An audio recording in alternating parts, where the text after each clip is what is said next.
won 5 games in the middle of the season. The first 5-game winning streak since 2010, with Love to end with a winning record. As Andres Borregales set the kickoff, Lewis Bond, Jaden Williams back this week deep to receive. It'll go into the end zone. And, Coach, we get a look at the 19-year-old Thomas Castellanos, the quarterback from Boston College. We had them last week against Pitt. He really was never able to get it going on the ground and through the air. They're going to need him today, especially if Robichaux is under the weather. Well, he's second in rushing yards in quarterbacks in all of college football. So when he gets loose, when he gets out of the pocket, he's very dangerous. And a lot of those yards, you'll see, are not on design quarterback runs. A lot are him improvising and making plays out there on the field. One thing that does not bode well for Boston College, they're facing a Miami defense, first in the ACC in rush defense, and it's going to be Castellanos on first down. And how about that for Castellanos to get it started? That's going to be a first down, 1 carry, gain of 11. Good start. Yeah, when they wanted unbalanced to try to offset the Miami defense and brought in a counterplay, quarterback counter. When you run direct quarterback runs as that, you're adding an extra blocker in the box because they don't account for the quarterback, and you saw that with the extra numbers for Castellanos on the run. We're not going to be surprised throughout the afternoon if Boston College gets into a heavy formation, tries to pound it down. This Miami defense, talented defense at that. Fake Castellanos again, and already the quarterback active. 2 plays, 2 carries, that one for 6. They brought this in on a little zone read. You see him on the read in the defensive end. He collapses down to the running back right there. A little easy read for Castellanos. Pull, get him going. That's what you want. When you have young quarterbacks, I always like to get them kind of going in the flow of the game, and a lot of that is by running the football. Gets them into some rhythm. He's second in the country in rushing yards by a quarterback. 10 rushing touchdowns, and his 6th most by a quarterback. That's Bond out of the backfield. Bond looking to make a man miss. Does so. Another first down for Boston College. That's James Williams that brought him out of bounds. And this is a good start for Boston College's offense. And what they want, we're used to seeing a lot of teams right now where you're going to see super up-tempo and run as many plays as they can. That's not Boston College and Jeff Hadley. They play defense. They're going to huddle, want to control the clock, put together drives, and be a physical team. You see them in their tight formations. Another play fake. Castellanos time.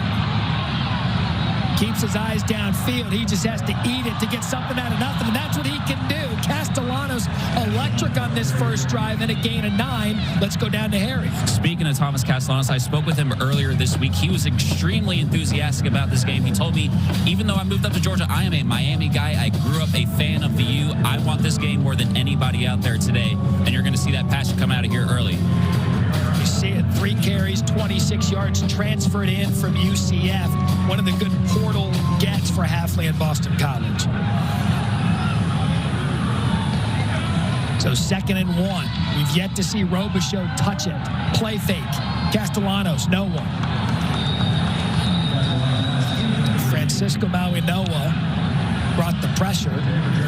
Looks like they're trying to run a play action, but nobody released down the field. And that's going to be a intentional grounding. Number 1. Penalties, loss of down, spotted a foul, 3rd down. Our official today, Marcus Woods. He stayed in the pocket, coach, threw it. There's no one home. Well, obviously nobody released. So one of the tight ends, someone was supposed to release on kind of a slow play action, take a shot down the field play, and everyone kind of stayed in. I think what Castellanos, he's going to learn as a young guy right there. Hey, the play's not there. He's got to learn, if I take 4 steps to the right to get outside the pocket and throw it away, it's not a penalty. And that's not the situation that they want to be in. They want to control the clock and stay in 3rd and short distances. He said one of his best traits, he's very self-aware. He was self-aware about his struggles last week. So now 3rd and 7. Castellanos up the sideline. That is a perfect shot. Dino Tomlin, son of Steelers head coach Mike Tomlin, in a gain of 41. And you couldn't ask for a better start for BC as Tomlin rips it up the sideline on the wheel route. Absolutely. They had man-to-man coverage across the board right here. Great play. They run the little mesh, and they hit Tomlin in the backfield to let him run the wheel route instead of a running back. Put the receiver in the backfield to create a better matchup on the wheel route against man coverage. Still not 1 carry for Robichaux. I don't think anyone had that on their bingo card. And Boston College already threatening. Ball at the 10. Fake again to Robichaux. Castellanos takes off. Well, he's got to be careful with how he hangs that ball out there. Tackled by Williams and a gain of 5. And those are little plays that Castellanos does right there. You see a play, zone read, he pulls it right there and realizes, okay, I'm in some trouble. There's people around. He still seems to make something out of what doesn't look like much. He does some good stuff with those Thanksgiving Day leftovers to turn them into a tasty little meal and a 5-yard gain right there. No, he didn't carb load last night. We're good. So 2nd and goal. An offense that had a hard time last week against Pitt getting going. That's Bond in motion. Castellanos rolls out to Bond in a great defensive play for no gain. And that was to Corey Couch. He was right there, laid the hit, bringing up now a 3rd and goal. So this is the type of situation where Castellanos becomes dangerous, because if you're the Miami defense, you better pay attention to him. So if they spread it out, I wouldn't be surprised to see Miami come after him, blitz him, to force him to throw it and get the ball out of his hands quickly. This is the 9th play of an impressive opening drive for Boston College. Robichaux yet to carry, still in the backfield. Castellanos looks left. That's Robichaux wide open, and he fell short of the goal line. That was on Castellanos. Didn't put it on his numbers, threw it behind him, and it cost him 6. This would be a big decision for Halfley. He's going to bring in the big boys and go for it. Yeah, and again, they did. Miami came after, blitzing him, keeping him in the pocket. It's man-to-man coverage. You see, they almost got away with, looked like a little pick out there, or an offensive pass interference down the field. But the throw was on the back shoulder. Here comes this jumbo package, though, for Boston College on the goal line. So 4th and goal, early statement. Boston College, Robichaux over the top, touchdown.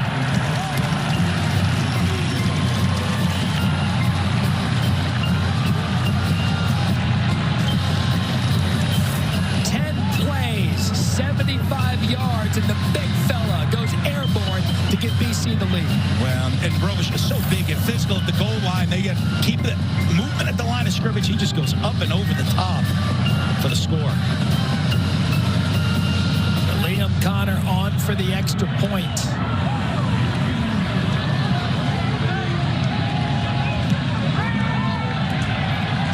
And what a start for the home team, trying to end this season with a winning record. They get the ball first. They go 10 plays for 75. And Robichaux gets big on Thanksgiving weekend. Boston College upset. Mario Cristobal's 2nd year as head coach of Miami. And this series of late has been dominated by Miami. 24 wins to 6 losses, 24-6. Although BC has won 3 of their last 4. And that was a great statement on opening drive. Coach, we had Boston College last week against Pitt. That's as good as their offense has looked in a couple of weeks. Very well schemed by the coaching staff. Great plan, great script they had put together for that drive. This could be the true freshman, Ray Joseph, up to 25 and 30. Good field position for starting quarterback Tyler Van Dyke, who, again, we detailed it in the open, up and down this season. Last week, very much an up, even in the last-minute loss to Louisville, 327 yards, a touchdown. But the big one, Coach, no mistakes, no interceptions. And that's what they say. When he's on, he's on. But when he's on, he's distributing the ball to all the playmakers around him, making good decisions. They have tremendous athletes all over the field.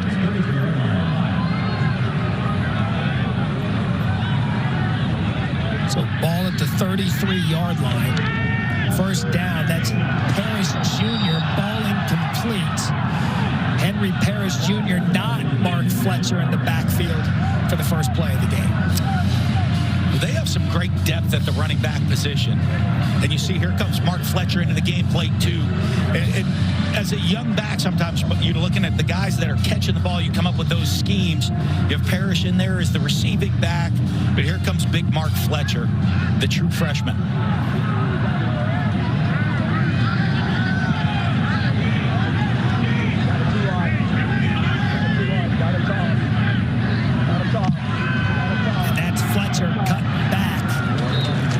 Gets 2. He's kind of separated himself in the crowded backfield. A ton of talent has Fletcher, but now early 3rd and long for Van Dyke in Miami. You couldn't have asked for a better start for this BC defense.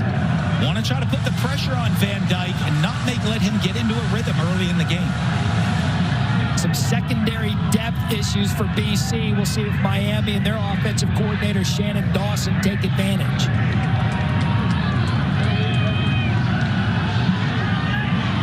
Van Dyke, pressure, throws it over the middle, and that is caught and right at the first down marker. And they're going to move the chains. Cam McCormick, and a good job by Van Dyke, extending the play and getting it to the tight end. And that's what they want to see out of Van Dyke. They had to check a little man beater, the mesh route right there. It's zone. Patience in the pocket. Steps up, checks the ball down. Great job by the tight end just sitting down. So 84 just sit. McCormick sit down against the zone. Make the catch. Get the first down.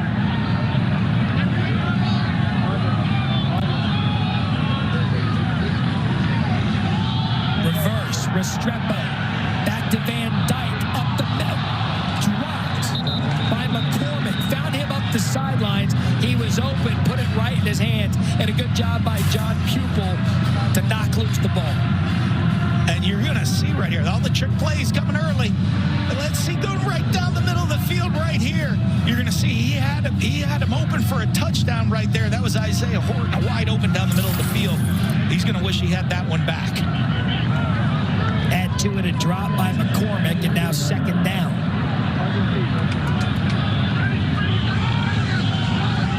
Fletcher motions out.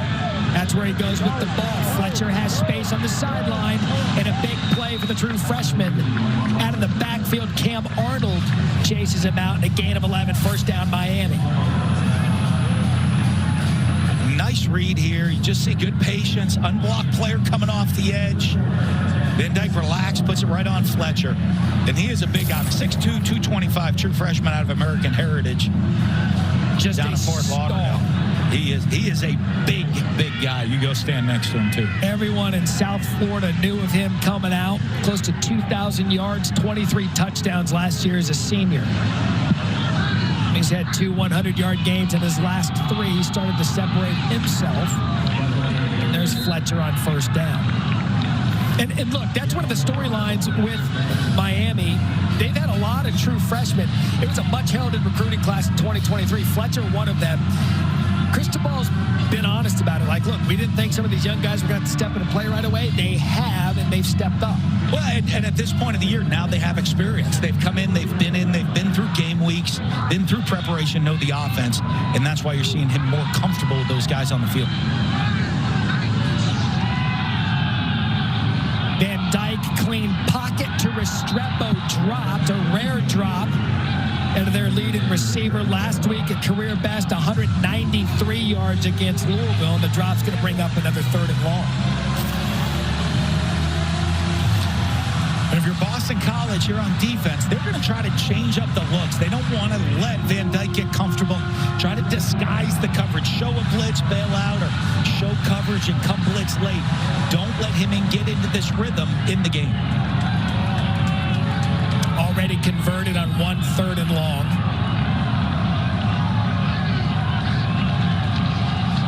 Play fake. Van Dyke out of the pocket.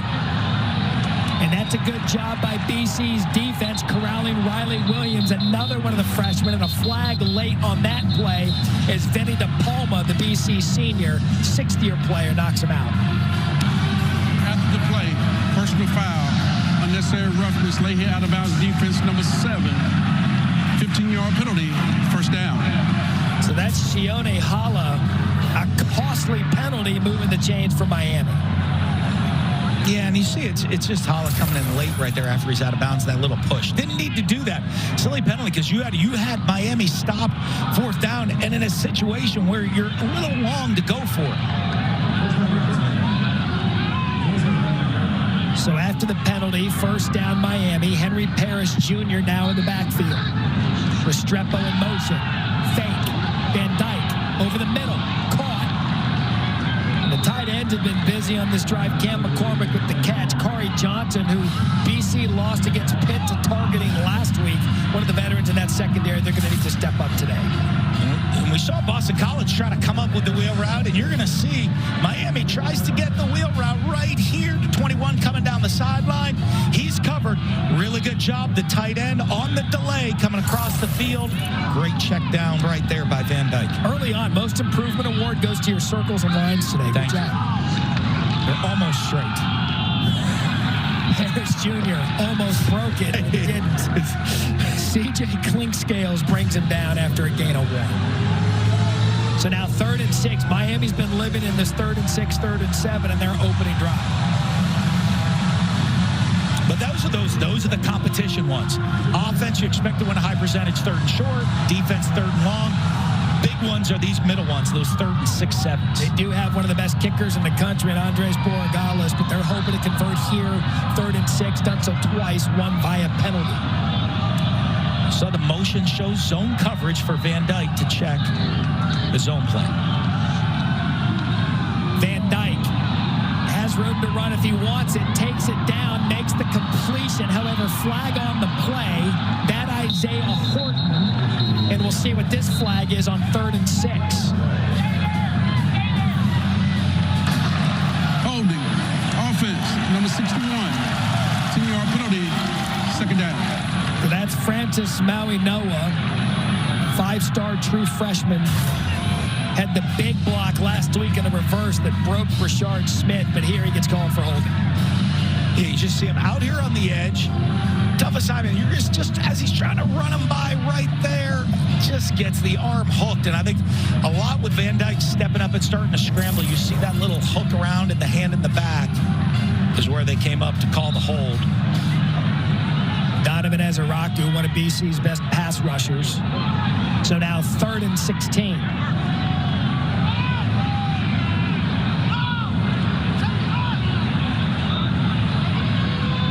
Looks confusion here on the ball spot. Marcus Wood. Yeah, it was 3rd and 7. I think they only gave it a 5. It looks like they went 5 instead of 10.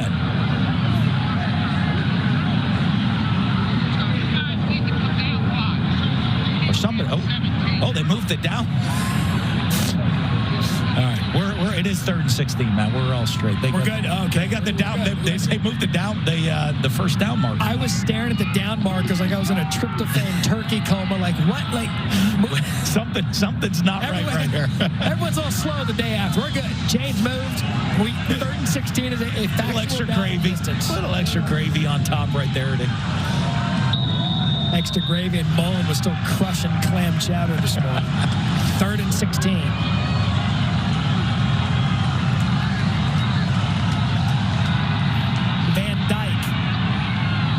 Out of the pocket again to the sidelines. That was a dart to Colbie Young, spotting the catch, and it's going to be really, really close, Coach, to the 1st down marker. And Colbie, a great job, concentration, know where you are right there on the field. Did he keep that? I mean, that's like you got both of them down special. Right there. That is an audition.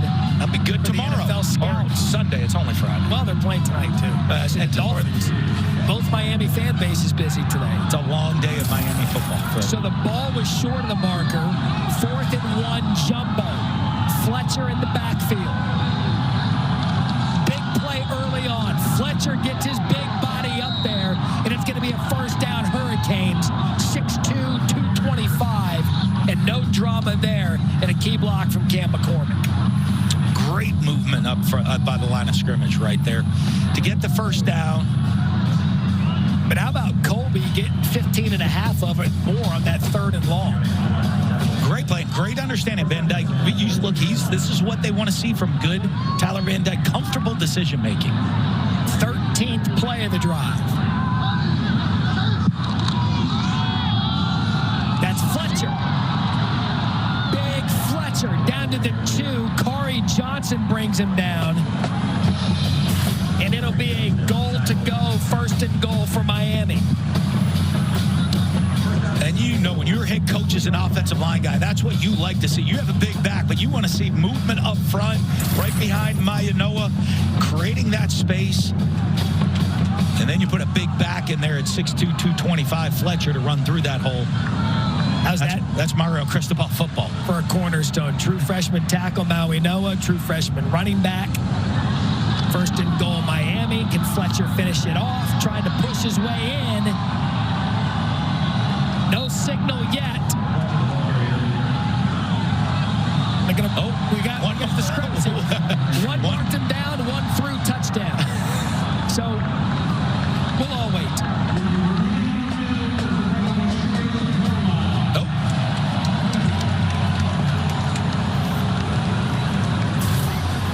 You know what that means, Matt?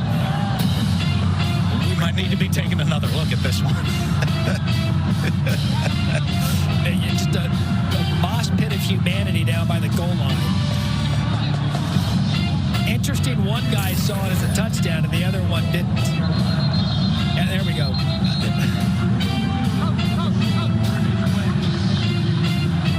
This is Jeff Robertson, our replay official. Well, it's right about that time to run into the kitchen right now. Get some turkey and gravy to come back and watch this goal line stand. Where to next?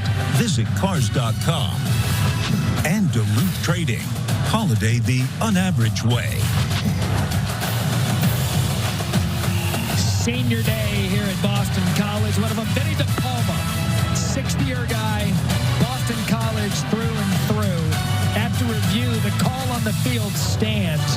So DePalma and his defense still on the field. Is Miami will have to try to run that up in their second and goal. Vinny DePalma's house, I bet, has a good Thanksgiving spread. I bet it still smells so good in there. So 7-0 linemen for the U. Fletcher. That time in. And an answer for Miami after the Boston College score. Some chippiness there, Coach.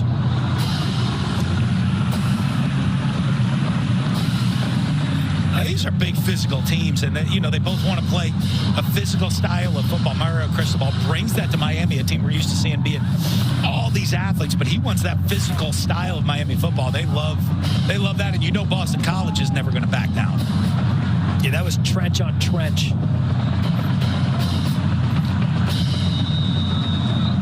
So Miami goes 15 plays, 67 yards. Shoot up 7 minutes and 26 seconds. Andres Borregales on for the extra point. And early on, physical football, 7-7. Mark Fletcher Jr. and 15 plays, 67 yards for Miami. The 15-play scoring drive ties a season long for the Hurricanes. It's the type of driving O-line coach likes, though, right there, man. Especially if you can celebrate with some ops afterwards.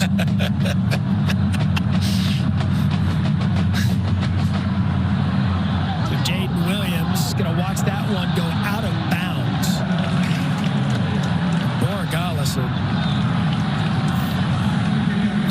uncharacteristic mistake out of a Lou Groza Award nominees. We take a look at the season recap for Boston College. They started 1-3, Coach. People are wondering what's going to happen this season, but then they rattled off 5 in a row for the first time since 2010, 5 of 6, and they're just trying to find a way to finish the momentum they had at the middle of the season with a winning record. Yeah, a couple early slips in the beginning of the year, but that momentum had really carried.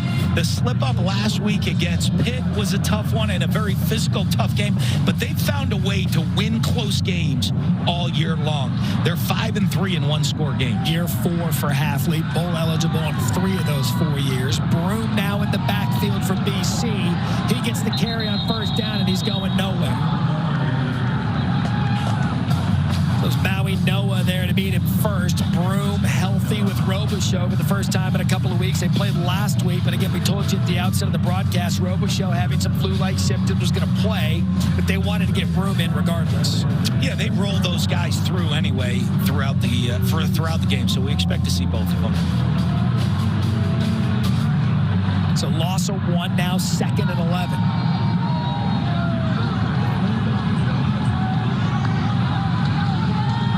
Castellanos to throw. Pocket collapses, keeps his eyes downfield. And Jeremiah Franklin drops the ball incomplete. Yeah, Miami did it. We saw last week. You want to, when you're playing against the Castellanos, you want to keep him in the pocket in what's going on, and don't let him scramble. Try to contain him, make him beat you from the pocket. He was able to get a little bit loose there with the pressure, found a guy down the field. Big third down, though, here for Boston College. This is not where BC wants to be running their offense, 3rd and 11. Castellanos. Back across his body to Bond, but Miami defenders there. Ball pops out.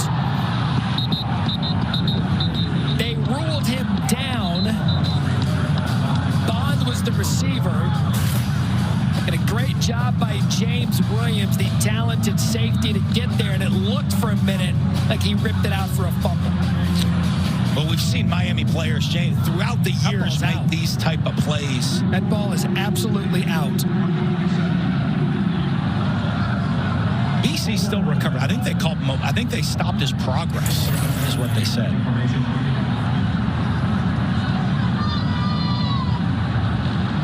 So Ray Joseph deep to receive the Candiotti punt. And a good bounce for Miami. So Candiotti's punt, 29 yards with 52 seconds left here in the first quarter. And Miami with their season. We had talked with Cristobal about this. They started the season 4-0. Expectations were high. One of those wins included a win against Texas A&M, a very talented team. But then the Georgia Tech game, 23-20. You know the story there with the kneel down and the no kneel down. And lost 5 of their last 7 games, including 3 straight. And they've had one of the toughest schedules in the ACC this year. 2 of those were overtime wins. They're just trying to get over that hump against top teams.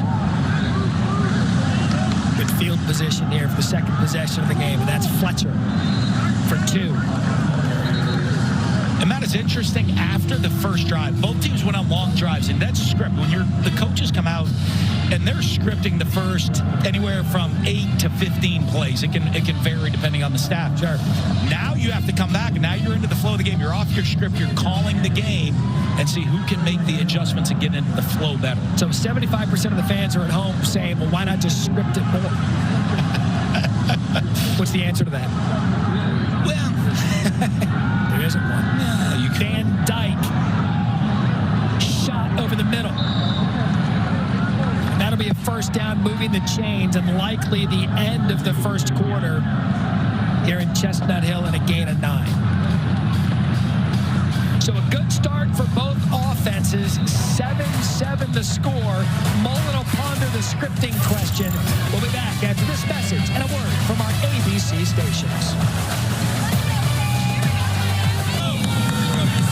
Coach, physical first half there. What'd you like out of your guys? What do you want to see the rest of the game here? I like the way we started on offense. Ran the ball. Thomas made some good plays with his legs. I thought he threw a couple good passes. We scored the first touchdown. We got to get off the field on 3rd down. We're playing good on 1st and 2nd down. Too many plays on 3rd. Thanks, Coach. All right, thanks. Talks about getting off the field, and then they do Jacolby George, who we didn't see at all in the first quarter. Kind of a pop pass reverse, and that goes for a big 25 to start the second. And he leads this team in touchdown catches. It's a little toss for him underneath on the reverse, and he's a speedster. They love to find ways to get him the ball, get him in the open field, and you can see why with the acceleration he had. And again, that was his first appearance in the game. Hadn't seen him or Brashard Smith. 0. I never like saying number 0 because I don't know that 0 is a number. Just it's a math pet peeve of mine. So first down, Van Dyke. Play fake out of the pocket. He does a good job picking up something. Deceptively mobile is Van Dyke. He's a big kid. He's got a big arm, but he can also move. Well, and these are the things that they wanted to see when they said, you see good Tyler Van Dyke, great decision-making. He was 6 of 9 in the first quarter. Got credited for the great pass on the last one. Those are quarterbacks' best friends. But it's the decision-making. It's not there. Let's either run out of the pocket, throw it away, not forcing the ball into coverage. This is the type of player that when he's playing this way, Miami's a very good offense. Shannon Dawson, OC, said, don't worry about what's next. Worry about what's here. And on that play, it was first down. He worried about that, picked up some yardage. Henry Parrish Jr. in the backfield, and he rams it up there. And that big offensive line from Miami moves the chains with Parrish Jr. That's going to be 9 and a first down. And that's big for a quarter. Look, Van Dyke had a lot of hype coming into the season as you look at the offensive line. That's just a big fella. Well, that is. And look at the movement right there. You look at 70-55 right there. The double team, when you get that much movement on a double team, that makes up running back's life very easy. And your head coach is an offensive lineman, Mario Cristobal, happy. Fake, end zone, incomplete, looked out, fakes the quick hit. They're going to throw a flag on that. It was intended for the true freshman, Riley Williams. Cam Arnold there on the coverage. There is no foul for pass interference. The ball was uncatchable. Second down. So an uncatchable pass there on second and down. And as I was saying on Van Dyke, he came in, NFL hype. A lot of conversations about him at the next level. And there was probably a moment in time where during the season when he struggled, he thought maybe all of that was lost. Maybe could have put him in the tank a little bit, but they've slowly pulled him out of it to get his confidence back. So that's hard, some of that NFL talk early. Let kids just go play. Worry about playing. Don't worry about the NFL. There's a story this week about him being non-committal for the bowl game or even playing here in Miami next year. But it doesn't matter when you got a running back right off the left side. Parrish Jr., touchdown Miami.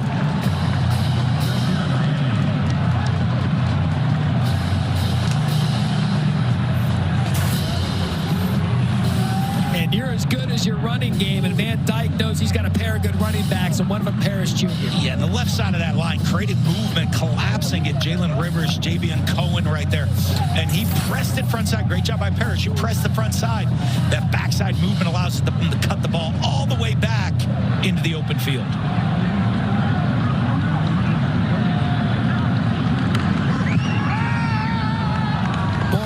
Extra point is good, so we've been bragging about the true freshman 22, Mark Fletcher Jr. Henry Parrish is like, wait a second, I'm 21 and I'm a junior. I'm the better. I mean, his first touchdown since October 7th against Georgia Tech, and because of it, the visiting Hurricanes lead 14-7. Borregales to kick to Bond and Williams.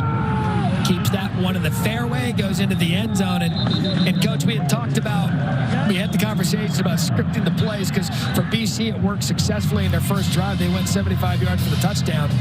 Last play, negative yards, punt. What do they need to do to get back to some offensive success with where Halfley wants to keep this? Well, you're going to look what they did well. They got in some unbalance. They got Castellanos out in the open field. They do. This is a big drive. When you look at that, Boston College, they're a ball control, physical, run-the-ball team. Their defense has just been through 2 long drives. They got to put a little bit of a drive together here to give their defense rest and get control the tempo of the game. Robichaux back in the game. Play fake to him. Castellanos, quick shot outside. That's Tomlin. And there's a positive play on first down. Quick hit to Tomlin for 7. And Dino Tomlin, the son of Steelers head coach Mike Tomlin, was honored today as a part of Senior Day festivities. His mom was here. Grandma was here. Dad's got a little something he's got to tend to back in Pittsburgh. Yeah, that's the coach's life, though. You miss some of those things. I know that. You get to miss a lot of family things, the sacrifices these coaches make. Castellanos designed run. We saw a lot of that on the first possession, unable to shake the defender. Wesley Basaint, and no gain. So now 3rd and 3 off the punt. Miami's offense, 2 possessions, 2 touchdowns. This one's big. And this is the situation Boston College wants to be. When you have an athlete like Castellanos, they're a physical running team, so Miami's got to stop to commit the run, and you have the opportunity when they overcommit it to get space for Castellanos. You look at him spread the field. Don't motion someone back into the backfield. Quick shot over the middle, overshot, incomplete, intended for Jaden Skeet. Damari Brown, true freshman. That's not really his game to sit there and say, to put Castellanos, I think maybe they must have had a QB draw with this, and the pressure made it not work. But Castellanos Castellanos, I think he's better when you get him moving out of the pocket and you get him. The coaches even said they like getting him on the perimeter in the open field, the ability to make plays, not just have to stand in the pocket to throw. And with a big back like Robichaux, 3 yards to go. Hafley's been known to go for it quite a bit on 4th down. So Candati to Ray. He's going to call his team away from that. Ball spotted at the 28. So Miami has scored on their first 2 offensive possessions. We'll see if they make it 3 for 3 when we come back. You know, you are from New Hampshire. Right up the street. Yeah, there's anything interest you up here currently? The clam chowder. All right, just to know that, like, lobster rolls. I don't know if there's anything orange. That Van Dyke, first play, and again, he is doing a good job reading the defense, getting yards. So here's the... You did. You're in New England through and through. So Bicknell, the answer. Van Dyke doesn't have the answer to this Boston College defensive test. That was Cam Arnold that forced him out. And they were coming after him wicked hard there, Matt, in the rush. Well done. You picked up a good Southern dialect when you went SEC, though. I've been down south for a long time. You and your family. I haven't gone all the way Brian Kelly. First time we've seen Brashard Smith in the game. This would be big for BC to get Miami's offense off the field. This is where they're dangerous. They put 4 wideouts on the field. Who are you going to try to take away? You see man coverage right there. The motion tells man coverage. Van Dyke slid through the defender's hands, and it rules incomplete. It looked as if it was intended for Smith. Max Tucker, freshman corner, cut in front of it. And Brashard actually just dropped it. Yeah, they're trying to a little pick play. That's why they do the motion to identify the man-to-man coverage. And you have 4 wide receivers out there in the field. You're looking for your best matchup. Kind of they got all tangled up there. He liked the matchup with Brashard, but just couldn't hold on to the ball. And again, first time we saw Smith today. Dylan Joyce to punt. Aussie-style punter. Lewis Bond deep to receive. Check that, Jaden Williams. Fair catch is Graham Mertz out. Florida State falling to 5th in the latest college football playoff rankings. So Robichaux still the 1 carry today. It was the touchdown over the top. That his 2nd carry. And a gain of 2. I can see us getting more at Boston College right now. Great defensive stop. They got to the sidelines, and they looked and say, hey, you know what? I know Robichaux maybe is feeling a little under the weather. Get him some chicken soup down there on the sidelines. We need to get him the ball and get into the flow of the game and get back to the power running game that started this game off for us. See trips down to the bottom of your screen. 2nd and 7. Castellanos tries to get it up in there and can't. No gain. Jared Harrison Hunt, another talented true freshman out of Miami. I haven't called his name yet today, but Ruben Bain Jr.,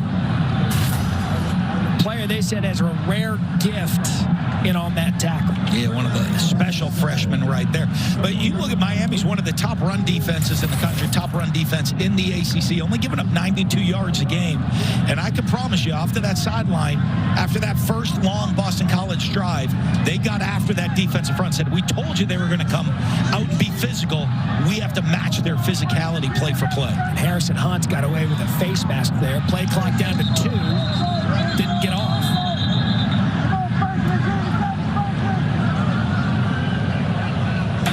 Prior to the snap, timeout Boston College, their first of the half. So prior to the flag, I was going to say that's insult to injury if you miss the face mask and then get a delay game penalty. But Hafley uses his first timeout of the first half. Down 14-7, big 3rd down coming up when we come back. Regular season weekend of the year in college football. We will march closer to the college football playoff national championship game. Coach, big 3rd down here, 3rd and 7 for Hafley and BC. Yeah, and they talked about really wanting to get Castellanos out on the edge, out of the pocket. He's better making plays out of the pocket. Let's see if they try to move the pocket here. To throw. He's out of the pocket because he's forced, and Miami's defense gets there, and that's Maui Noah. Chases him down. Look, the crowd's going to see the action over by the sidelines, but the tackle was in progress while in bounds. And great job with pressure and great job running him down. You just saw no chance of where he was. Looks like the tackle started inbounds. I didn't see anything extra out of bounds. But that's what they want to do, is force Boston College. You want to force Castellanos into a drop-back game from the pocket. That's not going to be his strength. So Lauren DiLoretto now on the punt. It's Ray Joseph.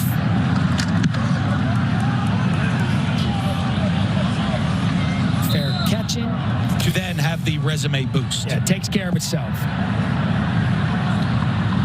So Fletcher back in the backfield. Gets to that second level of the defense. Boy, is he physical. That's a gain of 13 and a first down Miami. They got away from the run of the last possession. Ended up having to punt the ball, but Fletcher gets him a first down right out of the gate. Yeah, and we thought they would get away from it with a deep shot and play action. This is where they've been successful, though. Getting Mark Fletcher downhill, attacking, pushing the Boston College defensive line back with successful runs. And more, you see, you're waiting for the deep drop back, play action over drop back. That's Parrish Jr. content with the running game again, and he's not able to get past that Boston College front. And a gain of 1. It is interesting to note, especially with the secondary issues Boston College had coming into this one with depth and injuries, that Miami hasn't tried to be a little bit more vertical here in the first half. They, like Boston College, have leaned heavily on the running game as Izaraku is down for BC. Yeah, but as an offensive line coach, that's where you want to have, that's the success they've had. And when you're successfully running the ball, as a coach, you stick with the rhythm and you want to keep running the ball. And to me, that's going to play into the strength. That's going to give them the one-on-one shots against a younger and inexperienced Boston College secondary with guys like Jacolby George, Pritchard Smith, and Xavier Restrepo, who are waiting to see really get going here today on the perimeter players of Miami. So Devin Izaraku able to hop off the field. 2nd and 9 now for Miami. Parrish Jr. remains in the backfield. That's Restrepo in motion. Quiet day for Restrepo early on. Quick shot outside. Miami's got that speed and a big play for the Hurricanes. That's Jacolby George, who's had a nice start to his afternoon and a gain of 19. And that's the second design get it to him. This, you see that just the quick wide receiver screen, that's a get it to play. And he's the guy they have circled, the explosive player, Jacolby George. You saw him earlier get it to him on the little shovel pass underneath. That's the receiver screen that they get it to him. They want the ball in his hands, and you see why. All the acceleration he has with the ball. Between him, Smith, they like Colbie Young, number 4. Then, of course, Restrepo. He's a possession receiver waiting to happen. Here's the shot we were expecting. Van Dyke to the end zone and off the fingers of Jacolby George. Play fake was there. Jackson some decent coverage, but it falls through Three's hands. Really good coverage. Watch him run the little hitch and go. See to get him to stop his feet. It was a good job running through it, accelerating at the end, and just off his fingertips. I love that throw. A lot of times quarterbacks get nervous throwing the ball all the way to the back of the end zone. Great throw by Van Dyke. That was right on it. So now 2nd and 10.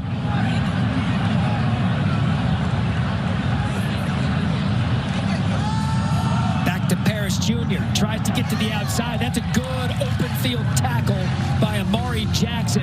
Parrish looked like he had the sideline, and Jackson closed it quick. Roundabout, that's, hey, after a shot on first down, the most self-scouted thing is, do I always run it on 2nd down? And you will find about 80% of times, coach, after a first down shot is incomplete, almost they run it on 2nd down and long to try to set up a more convertible 3rd down right there. Almost predictable. Izaraku back on the field for BC here on 3rd and 8.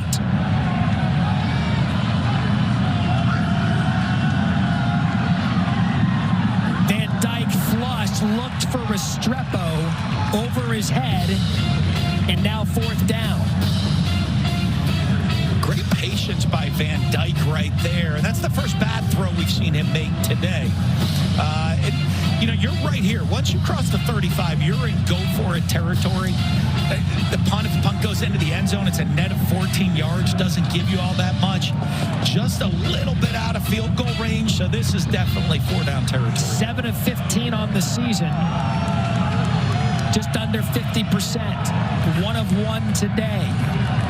And this is Restrepo territory when these big 37s, 4th and 7s and 8s. Van Dyke to Restrepo. It is Restrepo time. It's almost as if you know the personnel and how they like to use them in a gain of 24. Well, he's their go-to guy and that reliable guy that's always open and makes the big catches for him. You see him on the corner route right there. He gets man coverage, wins man coverage. In the blitz, Van Dyke throws it up, and he trusts that Restrepo's going to go make that play. With the game on the line, with big plays on 4th down and 7, you're going to your go-to guy. And for the Miami offense, that's Restrepo. 5'10" junior. Had a career day last week, 193 yards, leads all Miami receivers, gets the first down conversion. They're going to give it back to Fletcher. And a good job by BC's defense, not allowing that run game to get chunks after that 13-yard gain on first down, and the freshman Max Tucker brings him down. And they're going to have to. A lot of times you're used to saying, hey, Boston College, people get tired of having to tackle their backs. Well, you know what Mario Cristobal wants everyone to know is you're going to have to get ready to tackle Mark Fletcher. For 4 quarters, this offensive line is going to come at you, and he's going to keep coming at you. And that's the type of offense they are.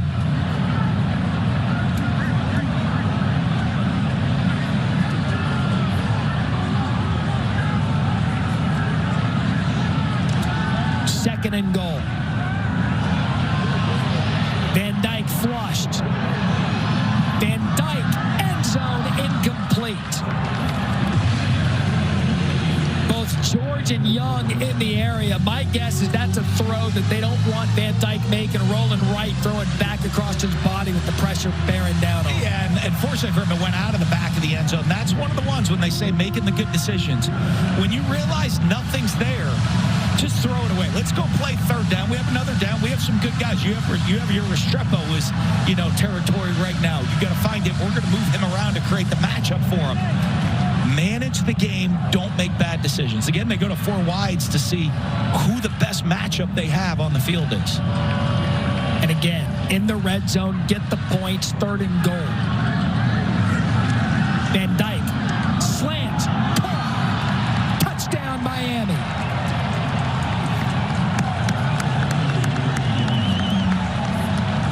Colbie Young, 6'5", 215, finishes off another long drive, taking advantage of the true freshman Tucker. Yeah, and you just see the big guy, Colbie Young, using his size on the slant, getting inside. Tucker's playing inside leverage man with an all-out blitz. Can't let him get inside. He does. Great throw. The motion showed it was man coverage, showed the blitz coming. Van Dyke knows he has a big receiver on a freshman, and he took that matchup.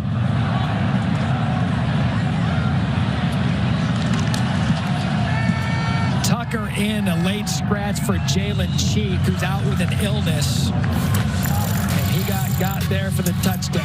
And that's what they want from Van Dyke, to make the good decisions. He knew he had man coverage. He's going to his big receiver on the slant.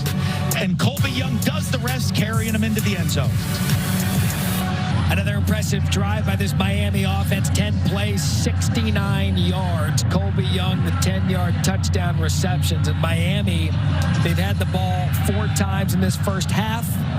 They've scored 3 of the 4 in long play, clock-eating drives. And that's what they want to be, in the type of team that Mario Cristobal likes. And they've been impressive drives. Run, throw, conversions. Very efficient offense. Ball will be spotted at the offense in Lincoln. I'm curious with what that means for Nebraska and Iowa. And they get the last laugh now. Wait till we hand them a half-hour fill show, because this game is just moving. Castellanos, first down. What a grab by Jeremiah Franklin. The boot right back to Franklin, 15 yards. What a catch.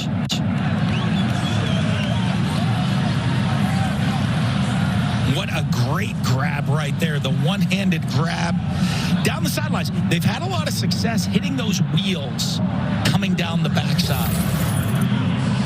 So that's exactly what Boston College needed. With 3:33 left in the first half. Robichaux back in the backfield. Just 3 carries by the BC running backs today. Castellanos to the sidelines, intended for Bond. Let's go down to Harry. Matt, while the Boston College offense was on the bench, Thomas Castellanos was having his left wrist looked at. He got it retaped. It didn't look like it was bothering him too much, but certainly something worth noting given the injuries that we've got on this Boston College sideline. Yeah, the good news there, Harry, is it's on the non-throwing hand. But you still don't want your quarterback, who's led the team in carries today, with 8 for 26, to be banged up in any way. Not at all. They've got the big guys on the field. They got to get that power running game going. That's Robichaux. And other than the 2-yard leap for the touchdown, hasn't done much. Gain of 2. And now you've got a 3rd and long. And the 3rd and long is not great for Boston College right now, because it does. When you're in a 3rd and one of those 5 or less, you have the fear of the run game. You have this fear of Castellanos, the quarterback run, the scramble. Who's going to spy on him? When you get him in these long down situations, you force him into a drop back passer. That's not his strength. And you wonder at what point we'll see 4th down Hafley as Broom in the backfield. There's a drop back by Castellanos, and you mentioned not his strength, and it's going to skip to Dino Tomlin. Tried to sell that he caught it, but he didn't. Easy to see from up here, it comes up short. Yeah, but Tomlin was wide open on the wheel route. That's another wheel route. They found something in these wheel routes right there. Castellanos just missed the throw on that one. That Miami's struggling with these wheel routes, and he just a little short. I mean, he was all to himself on that left side. So Ken Diloretto on the punt for BC, Ray Joseph. And again, I mean, you want backspin on a pitching wedge. You don't want backspin on your punt. And now a quick word from Cars.com. Worth noting here, Coach, the success Miami's had in the first half of 21-7. They've got the ball, 2:23 left, 3 timeouts, and they get the ball to start the 3rd quarter. Always, and you're coming off the sideline saying, let's get points. It doesn't always have to. You will love a touchdown. Let's just try to get points on this drive. And 2 for 1 was starting with the ball in the second half. Parrish, the running back. Van Dyke takes a shot at Restrepo. Mr. Reliable. He's so reliable. Van Dyke had a receiver wide open across the middle of the field, and he went at Restrepo, who was covered. Still went to him on the little out and up, but he knows he has man-to-man coverage. Great back shoulder throw. When you can trust your guy in man coverage is going to come down with the ball, you just give him a chance. And that's 2 50-50s that Restrepo's come up with. Now Miami's off and running. They can use anything they want. 3 timeouts. That's Parrish Jr. to gain of 4. Yeah, Restrepo's more of a 70-30 guy, I think, at least. Math is definitely in his favor.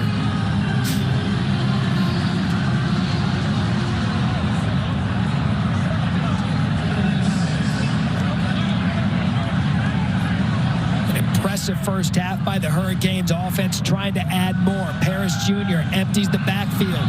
Van Dyke, throwing lane as wide as he wanted. It's Restrepo who's starting to come on, and it's Clink Scales on the tackle after 14. And you see Van Dyke just very comfortable. Knew he had man-to-man coverage. Saw the middle of the field open. A little option route by Restrepo, breaking in away from leverage. The timing's there. And this is the Van Dyke we saw early in the year having great success. He probably could have run for 20 yards, but he stayed right there knowing he could make the completion. They got 14. Van Dyke, calm. That is a good individual miss out of Van Dyke, and he's just going to live to play another day. Pressured on it by Ezeraku and Rooks. Could have corralled him, but again, I told you, deceptively mobile is Van Dyke, and he does the wise thing of throwing it away. Yeah, they could have thrown it away a little sooner. It took a big hit he didn't need to take at the end of the play right there. little self-preservation. The play's not there. Throw it away. Let's just move on again. But ended up taking a big hit at the end of the play. We knew Van Dyke wouldn't be rattled by the weather here in Boston College. From Glastonbury, Connecticut. This is just good New England home weather for Van Dyke. It is. Well, I mean, it's not South Beach today, but it's a little warm for Boston, I think, today up here.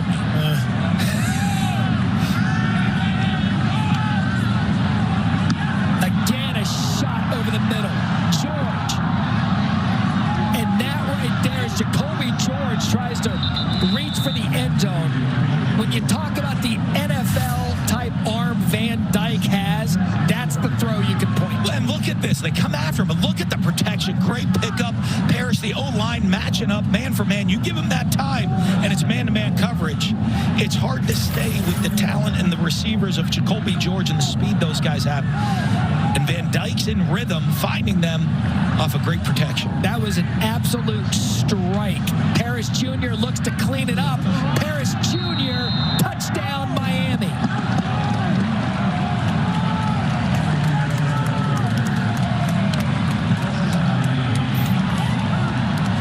And the impressive first half for this U offense continues.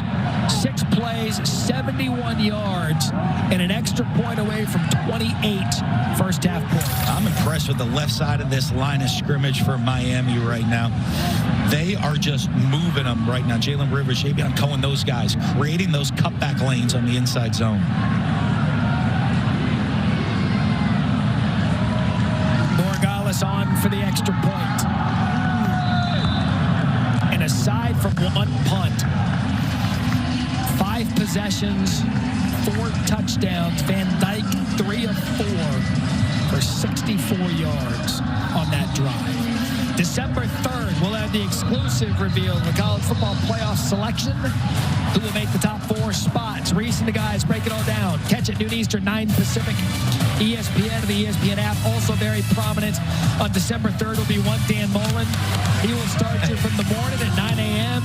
He's going to take you till 1 a.m. that day. We love that Studio Y there, Matt. A full Saturday of coverage of Championship Saturday of all the games. A lot of great games that day. A lot to be decided in college football. And then always that fun selection day. Not just for the playoff teams, but who's going where for the great bowl games, all the great matchups. Getting ready for that best time of year, bowl season. And that's where Miami feels that they can head under Mario Cristobal. The recruiting's there. He feels confident about the incoming class. We know the portal's about to open. And right now up 28-7. Looks like they're well on their way to head into bowl season and postseason with a winning record. You talk about Boston College now. That was the first possession. Yeah. Play 75 yards, perfection. Afterwards, punt. Well, you see it. And just the adjustments. The adjustments a little bit Miami made coming into it. And then the lack of adjustments Boston College has made offensively. And this is not the position they want to be in as an offense, having to play from behind. But Castellanos is an exciting guy that can make plays out here on the field. Just 1 first down since the touchdown. Quick out of the backfield to Broom. And you wonder, as Maui Noah knocks him out of bounds, you wonder why the screen game hasn't gotten going a little bit. Something to high percentage throw to keep Castellanos successful. Absolutely. The quicker throws, you don't want him in that pure drop back game. Getting him out of the pocket, little quick throws. Great play by Maya Noah right there, because if he didn't make that play, there was a lot of room down the sideline on that screen pass. BC still 2 timeouts. Again, Miami starts the third quarter with the ball, and that's one of the high percentage passes that was bobbled, and he was quickly eaten up, was Tomlin by Maui Noah, and Hafley's going to use that second timeout.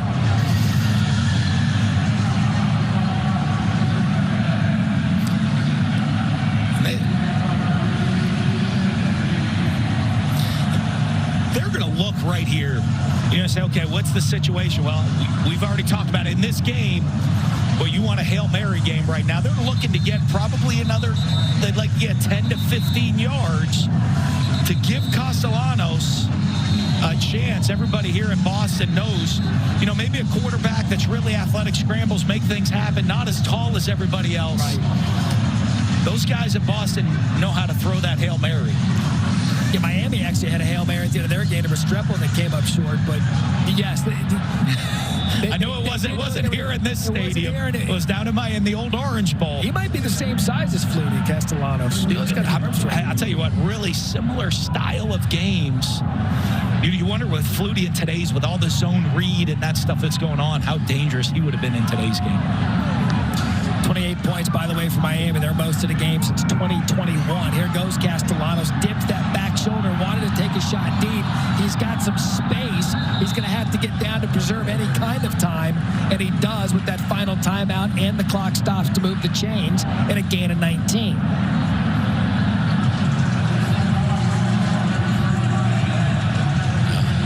All right, Matt, you're good to get the call. A Boston College, Miami Hail Mary right now. I appreciate the moment. Not quite the same moment. No. Didn't have the quite ring to it. Down 28-7, but hell, I'll call it.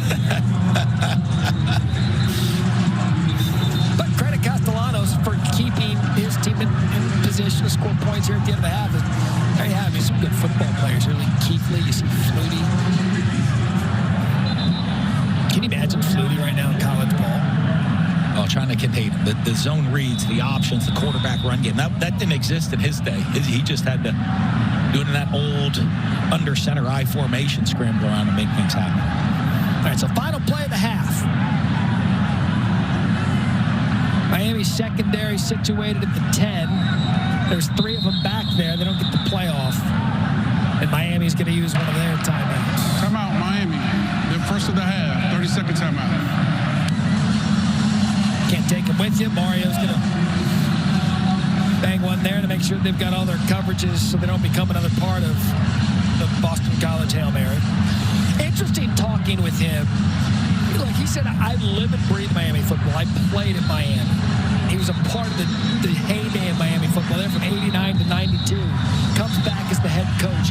He knows what it takes to get Miami to where we're talking about that championship weekend in the ACC championship. Absolutely, and the expectations. You know those teams, the confidence, the swagger, and all of the players. He talked about getting the players from South Florida all to call each other, to talk to each other, even though they were rivals in high school and growing up in youth football, to all come together at the U and bring them back to glory.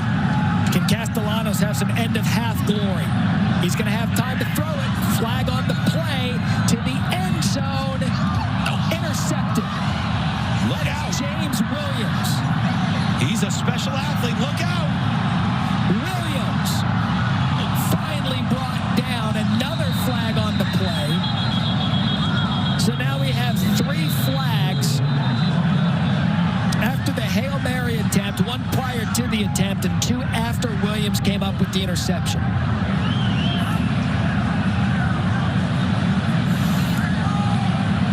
It's a great play by Williams there, Matt, of not going to the ball, waiting, seeing it, and playing it off the tip. That's usually where you see the offense get it off the tip, and he was ready for that play. 6'5", 215 junior from Fort Lauderdale. He's one of the players that will make the decision about the NFL after the regular season. Their scouts here, but you see him in person, he is a specimen. I mean, a safety at 6'5", he's going to have a great career because of the matchups that he creates. When you get into the NFL and the matchup game, a safety, someone's got to go cover Travis Kelce's, and they got to be big. There are fouls by both teams on the play. Holding, passing team, number 66. After the interception during the return, personal foul, illegal blindside block, intercepting team, number 51, correction. The fouls were offset. We'll have 1 untimed out. We get to do it again. We get another shot at a Hail Mary. Amazing. By the way, that Hail Mary attempt, no one did the best job of trying to knock the ball down. So it was up for grabs.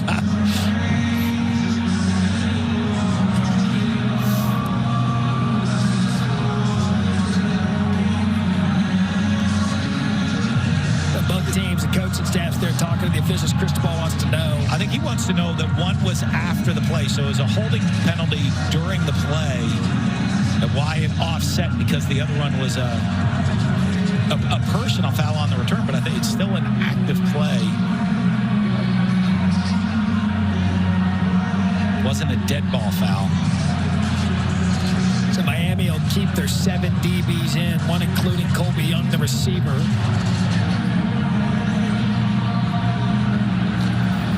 All right, they're going to 3 receivers to the other side this time, though. Now we're going to mix it up. The Boston College Hail Mary moment against Miami. Now we're reviewing. Now we're going. That's Nagandi and Booger right there. They called it in. They're like, we're not doing a half-hour film. I mean, this game was cruising. What might they be reviewing here? I'm not sure what the... I don't know. I don't think neither penalty is a reviewable penalty. I guess could the blindside block or could something on the play have been a targeting? I guess.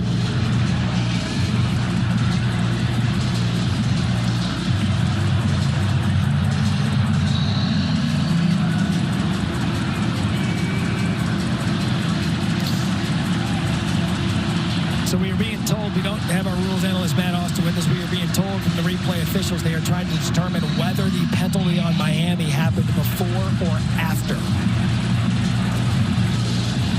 Yeah, I think something. If it's a dead ball foul after the play. Correct. To potentially go to half. I mean, this really is incredible. The clock's at 0. We still have an offsetting penalty. and we're replaying. The clock's at 0. It's that's still a live play. It looks like that's still a live play right there. Can you? So now they're determining whether offsetting is correct also. Why is that important, Coach? I don't think they're allowed to pick up the penalty flag on that play and take it away. So the offsetting penalties, you redo the down. Right. If it was a dead ball foul after the play, the half would be over. Okay, so is this that big of a deal, though? It's the opportunity to throw another Hail Mary right here. So if it was a dead ball play after the play dead ball foul, the half would end. After further review, we would decline both penalties by the teams. It is halftime. Hey! There we go. After all that, we get to go to half. All of that, we get to send you to halftime. 28-7 Miami over Boston College. We'll be really well on defense, sorry. An already good first half. They got points towards the end. They won the toss and deferred, so now they will start the second half with the ball from the 10 across the 25. Near the 30 goes Brashard Smith. And we had talked about Miami's offense. They did it through the running game. Tyler Van Dyke has played well within the offense. Just a really good in-sync version of this team. Absolutely, and he's made great decisions, but they've been able to run the ball physically. The offensive line creating seams, creating holes, especially that left side. See, a lot of the runs are starting to the right on the inside zones, cutting back to the left. And Tyler Van Dyke has been very accurate, taking care of the ball. Miami, 0 turnovers in this game. That's been an issue for them in their losses this year. And they have been very, very efficient offensively, putting long drive after long drive together. We talked about why this game was important for both teams and guarantees a winning record. Both come in at 6-5 as we go down to Harry. Guys, I spoke with Jeff Hafley coming out of the locker room. He said there's 2 things they got to do. One, they just simply got to keep fighting. Second, offensively, they have to stay out of the 3rd and long. He said they can't give themselves a chance if they keep getting themselves into those situations, so look for them to stay out of that. Harry, thank you. Depth issues on defense for Hafley this week, especially in the secondary. Also, helmet sticker for Harry Lyles going no jacket on the sideline. Up here, it's a beautiful day in Boston. I'm 2 layers. So 2nd and 7. Van Dyke, plenty of time. To the sideline, caught. And that was as good a pocket as you could want as a quarterback. That's Restrepo for 19. And that's one of the things that's really been impressive. Not just the Miami offensive line, how they've done running the ball. Look at him passing off the twists. Fletcher does a good job sealing the edge. But you give a quarterback a pocket like that, he's going to have opportunity to build confidence. And Van Dyke certainly has built confidence today. 4 catches, 79 yards for Restrepo. And Coach, he was able to go through each one of his progressions. His feet were active. You'd scan the field, hit Restrepo, and Miami off and running where we left him the first half. And that's Fletcher. And that's a flag, times 2.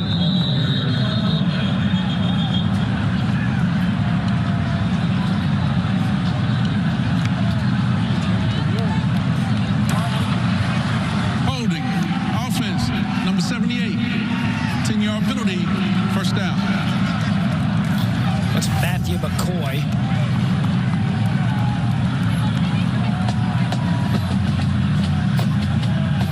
Yeah, just hooks him, the quick move, and he just hooks him, grabs him right there. But these situations, and this is where Miami's been effective, staying ahead of the chains with the run play action. But even when they've gotten into longer down and distance situations, Van Dyke's done a great job of managing and getting them the chunk yards back. A.J. Allen, first appearance for him, transfer out of Nebraska, but back to the air goes Van Dyke. And that's pitch and catch down to Jacolby George at a gain of 14. You see the confidence that he has, and that's what they like. When he's good, he's really good. That's all the excitement around him.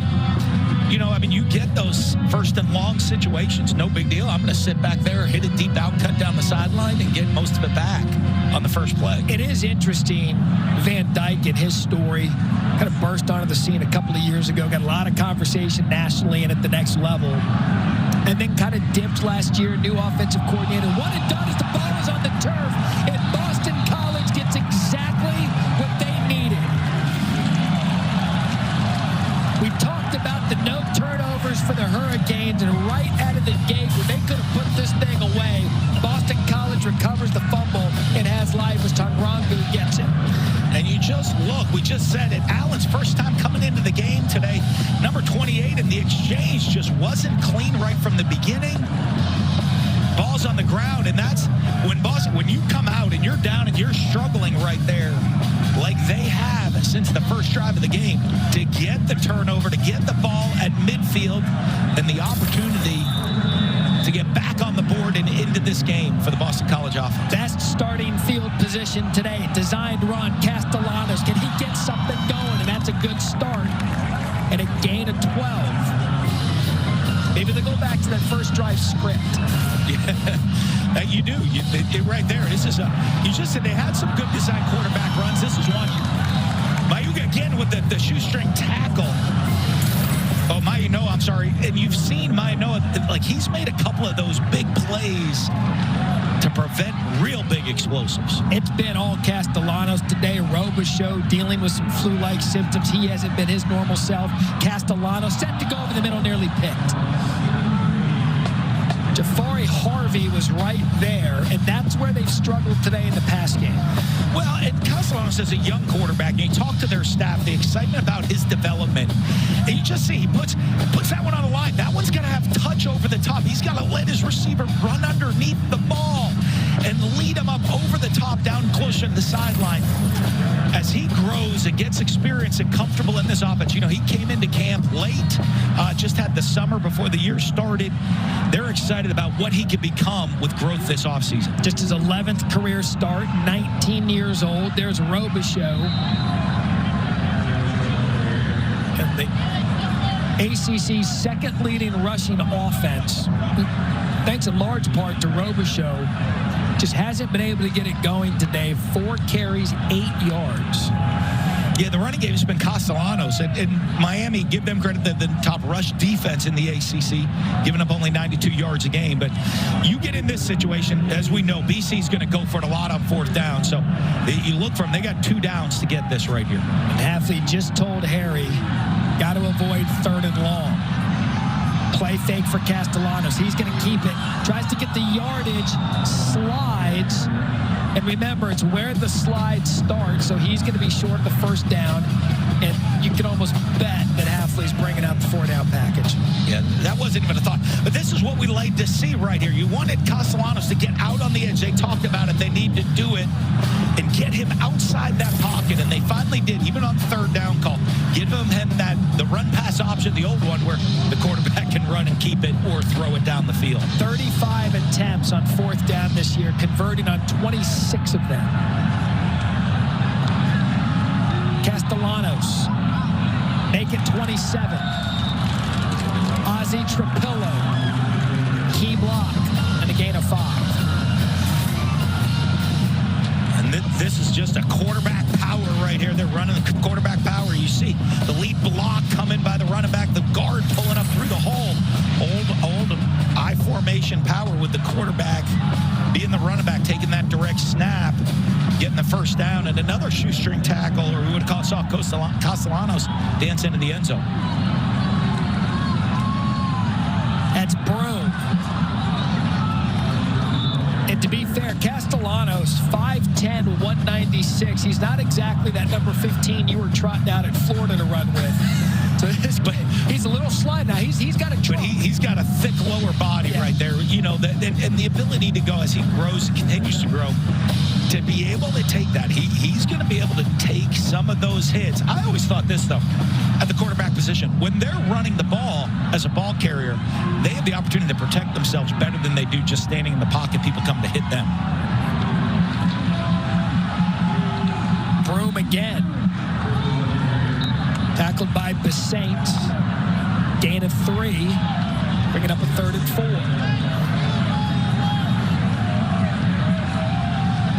And this, you get back. I don't think we'll see anything but 4th down goes from here on out for quite a while for the BC offense. So they have the opportunity. I think you get a power run game going right here in 2 downs of it. Owen McGowan, the lead blocker. There goes Castellanos. Castellanos! Touchdown!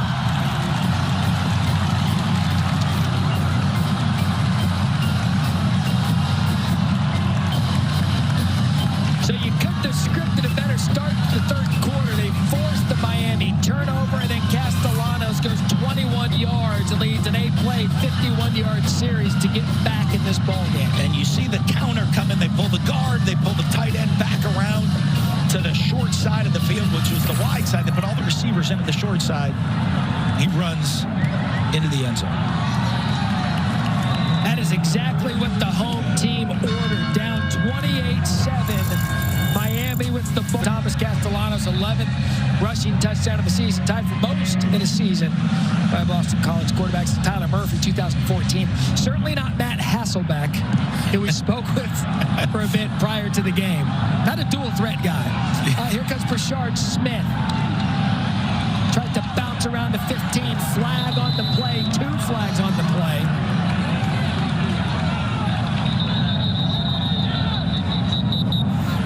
See what these penalties are. And if they're against Miami, coach, you pin them deep with the turnover, the touchdown, and the bad field position. That's a perfect start. Doing the return, holding, receiving team, number 5. After distance to the goal, 1st down. So now Miami deep in their own territory, up 28-14. Step aside. We'll come back for the Hurricanes' possession after this. To put together our broadcast, and especially when you're away from your families on the holidays, our thanks to our hardworking crew throughout the year here on Thursday night, college football / Friday noon Eastern ABC. That apple pie looks pretty good, though. Yeah. I missed the crew down. Unfortunately, I went to my mom's house last night in New Hampshire for Thanksgiving dinner. Yeah, so. I mean, you had to be up here in the Northeast. Right in the Northeast. Especially, yeah. 2nd and 3. Everybody works so hard. They do. I mean, to entertain everybody. While you're getting your second filling of Thanksgiving leftovers, they're out here working hard to entertain you. They deal with Mullins' to-do list and everything he wants up here in the booth. I mean, they do a lot. 2nd and 3. Quick shot to Van Dyke. And that's a good job by BC's defense. George, the reception, pupil wearing 31 today and a loss of 1. This is a big 3rd down right now because it feels like momentum has shifted a touch. A great opportunity for Boston College. And if you look in the first half, Miami had success on third down. We're able to keep these long drives alive. Some by great plays by them, some by mistakes by Boston College. A stop here can really flip momentum in every part of this game.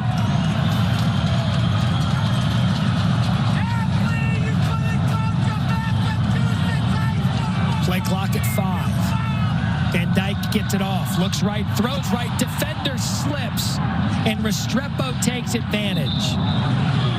Jalen Williams was on the coverage, lost his footing. Restrepo picks up 8 and a big first down for the U. Again, a great job by Miami using motion to get him across, to find its man-to-man. Restrepo uses that little rub-off pick right there with on the receiver. And you know Van Dyke on that 3rd and 4. That's exactly who he's looking for, that matchup with Restrepo. Big day for Restrepo today. 5 receptions, 88 yards. Mr. Reliable for Miami. There goes Parrish Jr. He's quick. Parrish Jr. into BC territory, brought down by Pupil. And just like that, Miami flips the field after a gain of 38. And you talk about how big third down conversions are, because they give you another opportunity at first down and another opportunity at this run game. And you see Mark Fletcher Jr. coming powering through there. With his size, when you look at him at 6'2", 225, it'll remind you of an Adrian Peterson. Oh, that was Parrish. It was Parrish. I do like the Adrian Peterson comp, though. We were talking about that during one of the breaks, but Henry Parrish, he's the junior transferring from Ole Miss. He's kind of the home run threat for Miami. And 22 is the star in the making. That is still Parrish. But it's kind of a pick your poison if you're Miami. Well, when you look at them, that's what's interesting, talking to their coaches. The stats on the year coming into the game, you're looking at the Cheney had 467. We haven't seen much of him today. 468 on the year coming into the day by Parrish, and 468 by Fletcher. The even running and the distribution by these backs all year long. So we talk about Parrish, what he's been able to do today. 10 rushes, 84 yards. He is the player down on the turf. So we'll step aside, let them take a look at Parrish Jr., and we'll come back. Yards, 2 touchdowns. He's headed to the medical tent. Shares the same amount of carries as Mark Fletcher Jr., the talented true freshman. Haven't seen Donald Cheney yet today. It's Fletcher now in the backfield, 2nd and 6. Play fake to Fletcher. Here comes the pressure.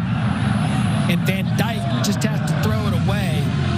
And Neto Akpala there, now bringing up a 3rd and 6.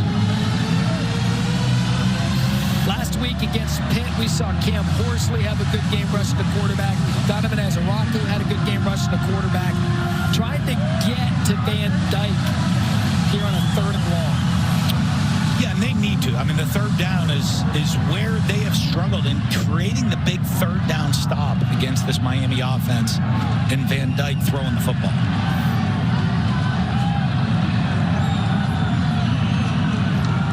Fletcher Jr., left side.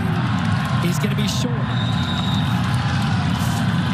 And with this size of running back and this offensive line here, 4th and 4, well, this thirds of the field.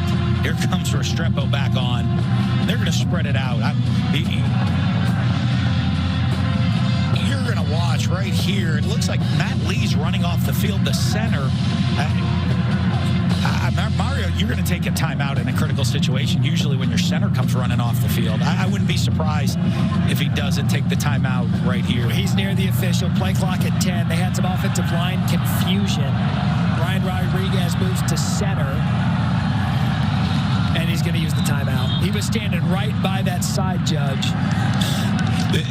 Those guys don't get all the love all the time. But when you're on a big 4th down play, when your center comes off the field, that you can't do anything if you don't get that quarterback-center exchange, even in the shotgun, Matt, not just under center. But right, and if you know you're going to use your timeout, there's no need to let the clock, just figure it out. This is a key moment of the game, and you don't save timeouts. This is a huge play in the game. You want to make sure everybody's on the same page. Now, where we've seen Miami have success in these situations, they use motion to identify coverage to help Tyler Van Dyke. Is it man or zone? And then, if it is man-to-man,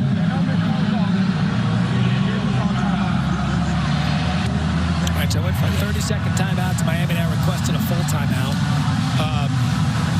But they've had a lot of success in using motions to identify the coverage.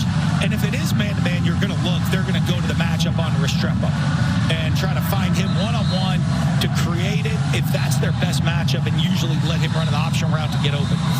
If they come out in zone, what we've seen Van Dyke do is do a great job getting through progressions, making his reads, and delivering the football. So they've been very effective on third down today. This is a huge, and as well as fourth down. Yeah, 2 on fourth. So we've been told they're working on Matt Lee's helmet, which is why the change at center with Rodriguez. 4th and 4. Snap a little left. Van Dyke has a receiver. What a grab by Restrepo. That kid is special. And when he needs a play, what does he do? Lay one out there, because you know your go-to guy's going to come down with the catch. He doesn't. Trusts Restrepo. Had pressure in his face. Just floated it down the middle of the field for Restrepo. Saw there was no safety in the middle of the field, so it was a safe throw. And somehow, Xavier Restrepo ran that ball down and made a spectacular catch. A local high school star, Deerfield Beach. High snap again. Fletcher Jr. right up the middle. Restrepo, I mean, he's like a good dinner roll on Thanksgiving. He's like a comfort food. Like, you know he's reliable. You can't screw up. That'd be more mac and cheese. He's more mac and cheese. You can't screw up dinner rolls. You can screw up mac and cheese. If you don't have the right, you can't. No way. Yeah. That to me is a dinner roll, Restrepo. I do love a good dinner roll. Oh, see? So another big conversion for Miami. The dinner roll is on the sidelines. They've got the meat and potatoes and up front. And there's some more confusion with some subs here. They're going to have to take another timeout.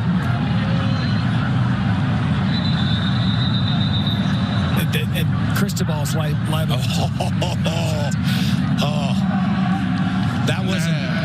That wasn't one of those friendly timeout signals he just flashed either. He kind of threw that one out there. You see them still working on Matt Lee's helmet. You don't want to be the equipment guy right now. Why is my starting center in the red zone, not in the game? Because both snaps, since Rodriguez has taken over, they've been a little high and to the left. And you coaches definitely have different timeout, uses. You can do a calm one, see that snap high. You guys will do a calm one where it's nice, it'll make the tee for the timeout. Then you'll do one where you bang on your where you're nervous. Yeah. The first one was the quiet lean-in timeout. You saw that with the clock running down. He gave the quiet timeout. That second one was him walking down. And, he threw the hands together right there. All right, we're back. Matt Lee's back. That's comfort food. Hey, Matt Lee right there. That's your comfort food. He's mashed potatoes. That's the keystone of the offensive line. It's your centerpiece of the whole team. Makes it all go the centers. Mashed potatoes overrated.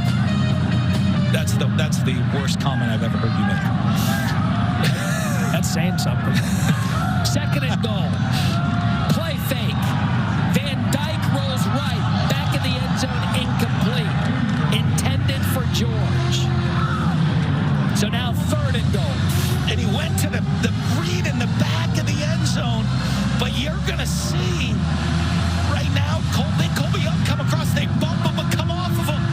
He's got him open, just got to dump it down there to Colbie Young coming across the formation. He walks into the end zone. Got off him a little too soon. So Boston College again, an opportunity here to make a play on defense. 3rd and goal. 28-14 Miami. 2:54 left in the 3rd. Fletcher Jr. in the backfield.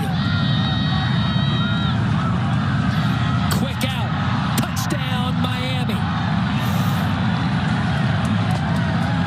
They used George in motion. He stutter-stepped his way back. Quick pop out of Van Dyke. 11 plays, 92 yards in just under 6 minutes. And they go unbalanced, so George is able to be eligible. And you see him fake the motion. They know it's man-to-man, and that actually, it's going to be an RPO, but he knows he has man-to-man, and George, foot in the ground, so quick coming out of the break, able to run away from the defensive back and take advantage of this. Max Tucker in there, the young true freshman for Boston College. Borregales, extra point, good. Miami answers back, 35-14. We'll be back in 8 seconds. Now a look from Ram Trucks. Ram Trucks, built to serve.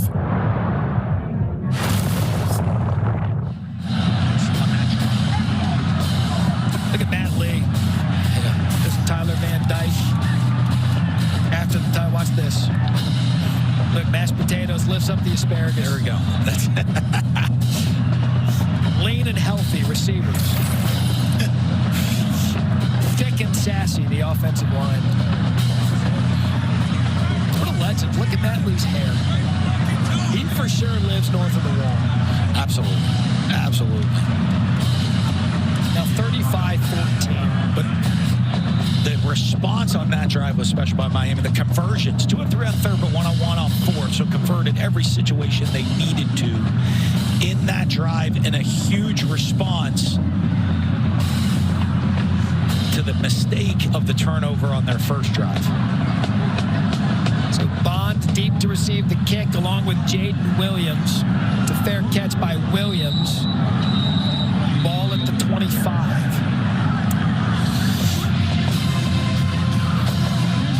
Boston College, outset of the game, they come out first possession, go right down the field, 10 plays, 75 yards, and a touchdown.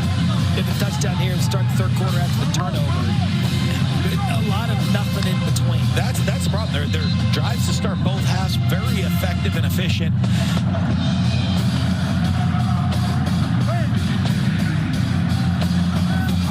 Chain gang's down right now. Let me tell you what happened today. I got a story for you. I got here. I drove here from Connecticut. I got here with a GPS app on my cell phone. Actually, satellites and an app that got me here from my home. No paper needed technology. Yet we're still using change. Well, the traditions of college football. Don't be a tradition hater, man. Of the traditions of college football. No, I'm a pro-efficient. Those chains are exactly 10 yards. You're telling me we can't look at these things. That's where we are. Like, people have a problem with the portal, I get it, but Harry Lyles is down there looking at these chains. Even he can't figure it out.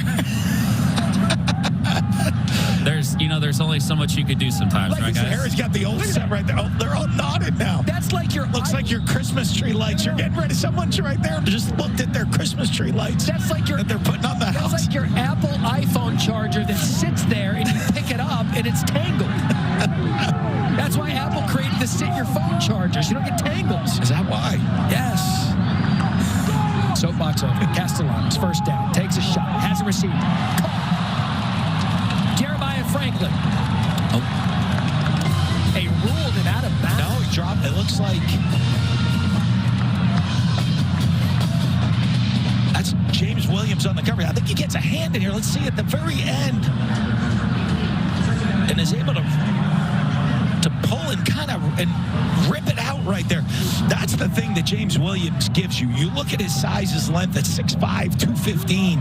The ability to go play man-to-man and match up with. And I don't know that that's not a catch.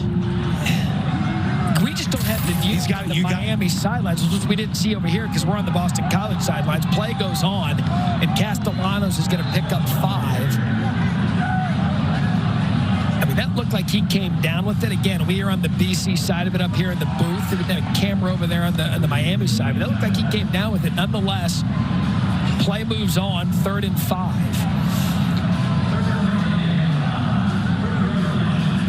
And these are better. Boston College has had success getting Castellanos on these 3rd and 5 situations out in the perimeter, out in the pocket, with the ability to run or throw. Let's see if they continue that here.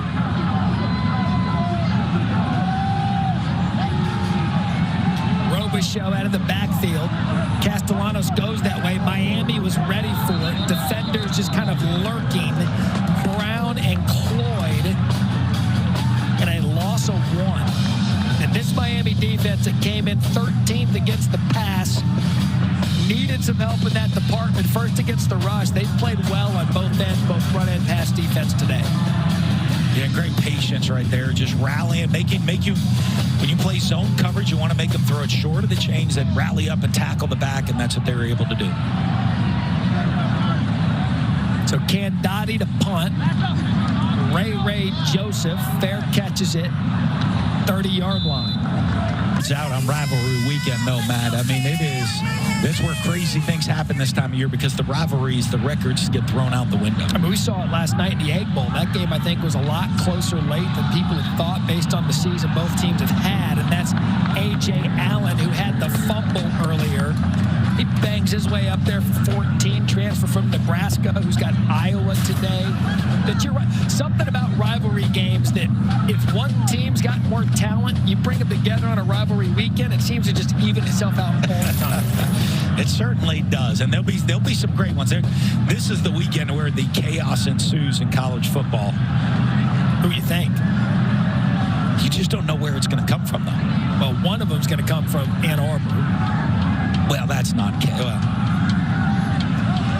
That's Elijah Arroyo, a talented tight end who's missed time because of injury. He was a 4-star prospect out of Frisco, Texas a couple of years ago. Gain of 11. They love his potential. Vinny DePalma knocks him out. Yeah, and you start to see these young players on the field that Miami's so excited about with the future that they have. Allen on the last run. You see Arroyo right there. They have some of these guys. They're really excited for the future of not just what they have on the roster, the young talent, but also what they feel is coming in this year's recruiting class as well.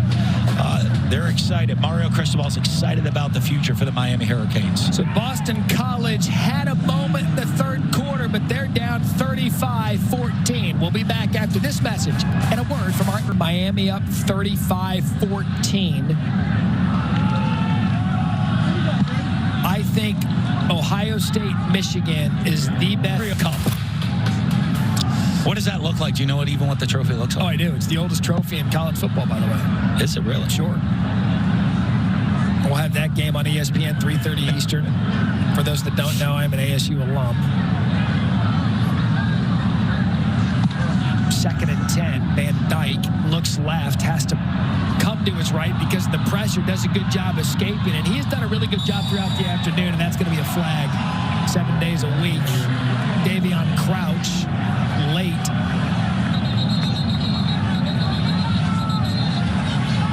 And I'll say this about Van Dyke with what we've seen out of him today. In the pregame, we had talked about mistake-prone throughout the year.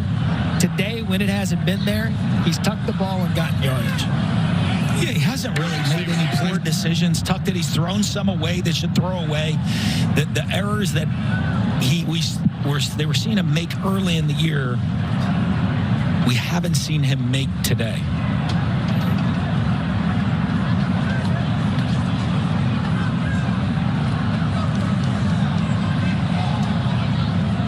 After the play, personal foul, unnecessary roughness, defense,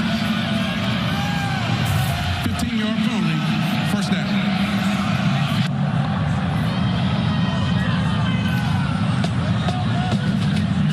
Just didn't need to make that play. Crouch right there. And you see, Boston College has made some mistakes. Mistakes today that we haven't seen them make in the past. Some of these mental errors with personal fouls and a couple of late hits that have really come at costly time and helped Miami continue drives. And that could be a call as we see Chaney in the game for the first time today. Donald Chaney. There's no mystery about what Van Dyke was going to do there. He was running out of bounds. The play was going to be dead. There's Chaney Jr. He was a highly touted running back in his own, the redshirt sophomore out of Homestead, Florida. When you come into the game, Mark Fletcher Jr. and Donald Chaney were tied for the team leading carries at 91 each coming in, and then Henry Parrish at 78. All of them around 465, 468 yards. So they literally were splitting it in threes. Yeah, and then part of that, they've had some injuries and guys banged up that kept it balanced. We ask them, when you have that, we ask Coach Cristobal, you have that depth. It allows you to keep guys healthy and fresh through the course of a whole season and split up the carries. Play fake from Van Dyke, sets his back foot, takes a shot at the end zone, incomplete, intended for Riley Williams. Tried to sneak the tight end over to the corner of the end zone from the other side. And a good job by the true freshman KP Price covering it. Great coverage there by Price to stick with him. I'll tell you what, the Boston College came after him again. That Miami offensive line picking up all the blitzes all day long. You saw Chaney step up, make a key block on the blitzing linebacker to get Van Dyke these clean pockets to throw the football. The Palma was there, and Chaney stuffed him. Now third down, 3rd and 6.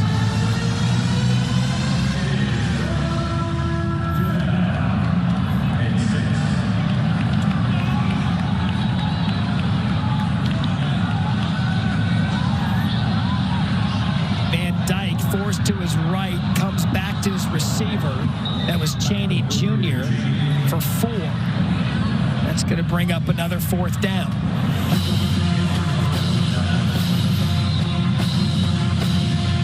And an injured Boston College player on the turf.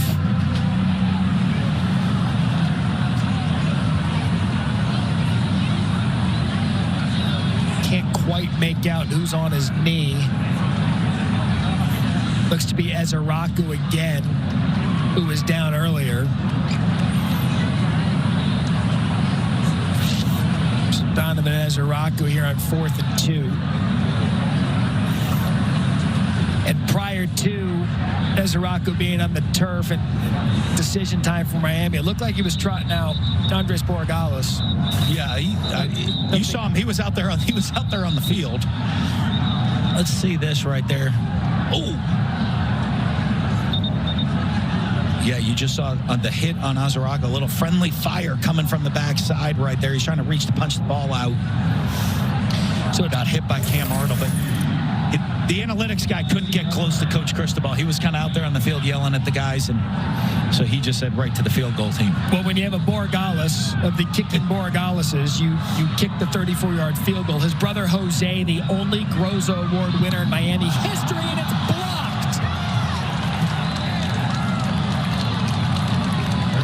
So you set up the field goal attempt with one of the more talented kickers in the country. And how about Boston College special teams? Borregales lined up. BC, the lock. 28 left. Here in the 4th quarter, Kai Robichaux play fake. Castellanos to his right. No doubt about what Castellanos is going to do in the Big 12 championship game with the win against Texas Tech, as Castellanos has to scramble out. He's got over 100 yards rushing on the day, make it about 10 more to that. He'll be right around 120 rushing for the game. I mean, that was all individual effort. Just so quick, and you see him in the pocket right here. And he's about to be tackled right up front by Moten. And Moten, I mean, I don't even know if he would have grabbed his flag if it was flag football right there. Didn't even get close to him. We talked about Texas getting the clinch tonight. If they win, there's a big one in the Pac-12, Oregon State. Oregon State a little bit deflated after what happened against Washington a week ago. Oregon still trying to keep their hopes of a Pac-12 championship and a playoff berth alive. Pass tipped and picked. Ahmad Moten in the sideline for Miami is going nuts. Chance Williams the tip, Moten the pick. And Moten couldn't grab Castellanos the last play. ACC College Football is presented by Vicks Dayquil. Use as directed. In part by Goodyear. Discover the possibilities. Goodyear, more driven. And Taco Bell. So the team went nuts after the Moten interception. Harry, what can you tell us? Matt, look, this is a team that's just excited for a guy that doesn't get in the game a whole lot. And plus, man, who doesn't love a big guy INT? That's true. Big guy INT. It's no thick six, but it's a thick pick. And that's Henry Parrish Jr., who has been the lead back today for Miami. Good to see him back on the field. Was banged up early. Yep, 28-yard pick. Moten, they love love it. When the big guys get those picks, Moten played down at Cardinal Gibbons, the great high school down in the Fort Lauderdale area. Look at everybody. They juice when the big guy gets a pick. Moten's the guy that at the Thanksgiving team meal came back with a healthy helping, and they're amazed that he could jump up like that and make the catch after what they saw a couple days ago. But he's running off the field telling the coaches, I told you I have great ball skills. Just throw it to me sometime. There's Chaney Jr. to the sideline, chased out of bounds after a gain of 8. You need a good representation from your thick fellas, you know? Oh, anytime any of them get to touch a ball is like a huge deal. Now, did you do that? Did you ever have a play for one of the fellas down near the goal line? Anything in particular? Oh, we've done it a couple times. You have the handoff. You have the throwback to the tackle play, you know, in there. It's a lateral play. You have all the stuff to keep them happy. You definitely practice more than you use just so they can dream about it and that they think there's a chance they touch a ball. 2nd and 2. Speaking of like the thick six, both Booger McFarland loves to tell you that he had a touchdown reception at LSU. Loves to tell you about that. And Marcus Spears also loves to tell you that he was actually a highly recruited tight end coming out of high school. Oh, they all have ball skills. They all have ball skills. They all talk about, Coach, if you throw me the ball, I can catch it. I'm this phenomenal athlete. You see Chaney hopping off. The best part about Booger's touchdown at LSU, he tries to convince all of us that he made like a stutter step and a move to get open. It's like, bro, you came out of the backfield and went to your right.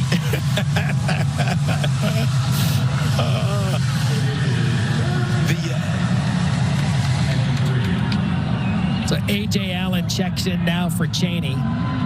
Restrepo in motion. Quick shot. That's Isaiah Horton, and a good job by BC's defense corralling him after a gain of 1. That was Devion Crouch. Another injured player down from Miami.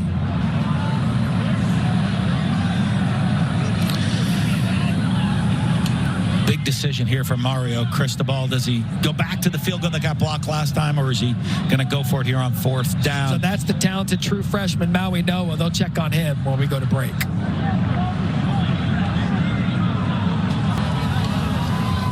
So one of the highest ranked recruits, that prize 2023 class, Maui Noah, there on the sidelines trying to stretch it out as they run out. Andres Borregales' last field goal attempt was blocked. This one from 26 to put Miami up 38-14.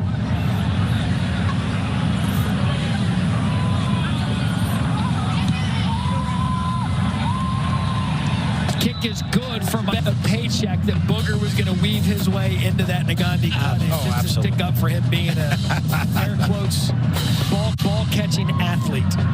He'll tell you he's an athlete. You watch him on that, he's always on his Peloton there getting his workouts in. Does that make you an athlete on the Peloton? I'm not sure. Probably not. He thinks it does. Well, we know. So Jeff Hafley in Boston College. 5-game winning streak. First time since 2010. They had momentum after starting 1-3. Looks like they'll end this season 6-6. Castellanos to throw on 1st down. Wide open receiver. That's Lewis Bond. Bond across midfield to the 40. Right around the 41-yard line, 34. And if you're Jeff Hafley, we love talking ball with him. But Castellanos, what is priority number 1 with him? Bowl game workouts, winter workouts, and spring workouts. Develop the part of the game that we just saw, standing in the pocket, making reads and throwing the ball down the field is going to be a big part. And understanding progressions and reads and full field reads in the drop back pass game. We know he's special with the ball in his hands. The run game, they're going to be always a physical running football team. But his ability to stand in the pocket and beat you in drop back passing is the hardest thing to develop in quarterbacks. It's a shame this day and age in college football, as well as the transfer portal sets to open up on December 4th, and really for every program around the country, but that Jeff Hafley's got to sit and spend time recruiting his own players that he thinks could get picked off by other schools, because that's the day and age of college football. Rather than bringing a young roster back and developing them, he's got to sit and hope some of these players come back after the portal opens on the 4th. Yeah, and that's always the tough challenge, as Hafley's going to take a timeout right here just to make sure everybody's on the same page.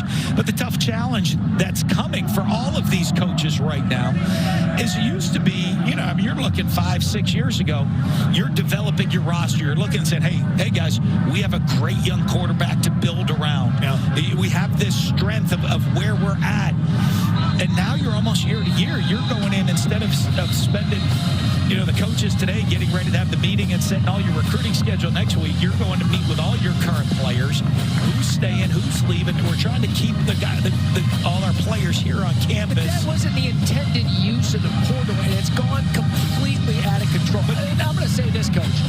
December 4th, because people have figured it out now, December 4th's transfer portal is going to open up a chaos like you've never seen in college football. Absolutely. It's going to be absolutely chaotic. If you would have asked the coaches 5 years ago, if we go to this road with NIL and transfer portal, they would have told you this is exactly what's going to happen.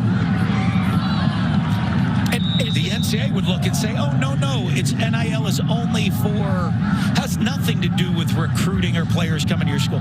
Transfer portal is only to make it easier for kids that are having issues. Maybe they want to head back home. It won't be free agency. I think they just kind of missed the boat on the reality that was going to happen, that all the coaches knew were coming. So 3rd and 9. Castellanos going to pick it up. He is fun to watch. I mean, he really is fun to watch. And development with him in the offseason will be a good thing for Boston College. And by the way, he already transferred in. So the one-time transfer rule, Castellanos will be here at Boston College, as a Miami player is down injured.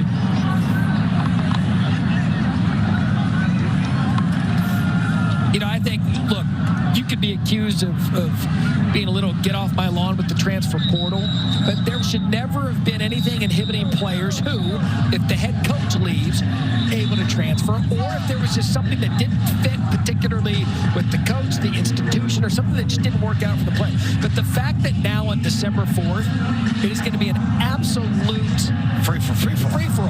And that's not what college football, or I think the portal should have been about. And now, I'm just telling you, based on every coach that we talk to, they are bracing for the 4th because it's going to be ridiculous. That's what it's come down to. And I think it will settle down over the next couple of years. Castellanos finally corralled by a Miami defender. And Matt, as you talk about this transfer portal and everything's going to happen, is what we don't hear about, and I know the coaches care about, there's a lot of guys going to enter this transfer portal in this coming cycle that are not going to have a school to go to. And that's going to start to change things as they reset. People think, hey, just because you go to the portal doesn't mean I automatically have somewhere to go. There's some guys that are kind of left out in the cold. And I think as it resets, hopefully the transfer portal gets back to what it was meant to be. It won't. It's gone too far. I mean, it's to the point now, how are you going to put the toothpaste back in the tube? As Castellanos takes a shot downfield, that's a good pitching catch to Jaden Skeet. He's a true freshman at a Hyde Park mass and a gain of 27.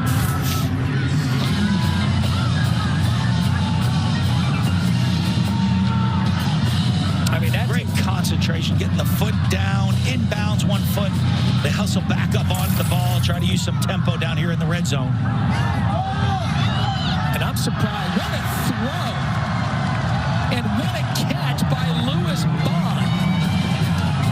I mean, 2 plays in a row. Castellanos put it only where his guy could get it. And Lewis Bond gets in for a touchdown. Bond, great job using his body to shield off the defender. Only needed one hand. Look at me telling him, my name's Bond. Lewis Bond. Oh, so good. I don't even think you had 0011 right there. Double 1-1. Double 1-1. 38-20. BC going to go for 2. Oh, love it. I'll put all the big guys to one side and let Castellanos run around and do something crazy here. Oh, no. He snapped before they told him he could. Set the play clock at 25 seconds. Thank you.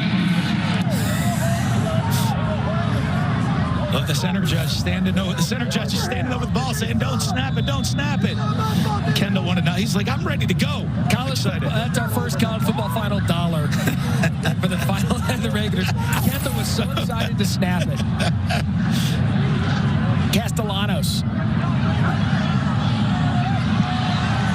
Oh, that's the play that everybody was running today on Friday football, right in the backyard on their local turkey bowls. They're snapping, run around to make a play.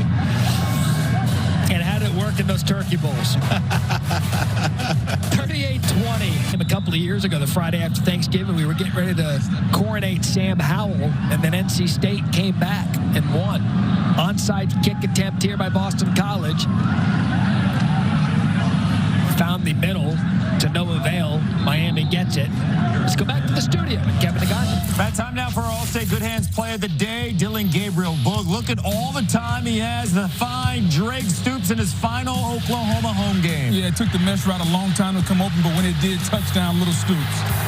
Love the Drake. Had 125 receiving yards, 55-38. It is Oklahoma. We're getting ready for number 23, Tulane up against UTSA. The amazing Michael Pratt. And Matt and Dan, it's a wonder. One of you can't beat me at golf, and the other one couldn't game plan to block me, but you're discussing my athletic ability. Back to you guys.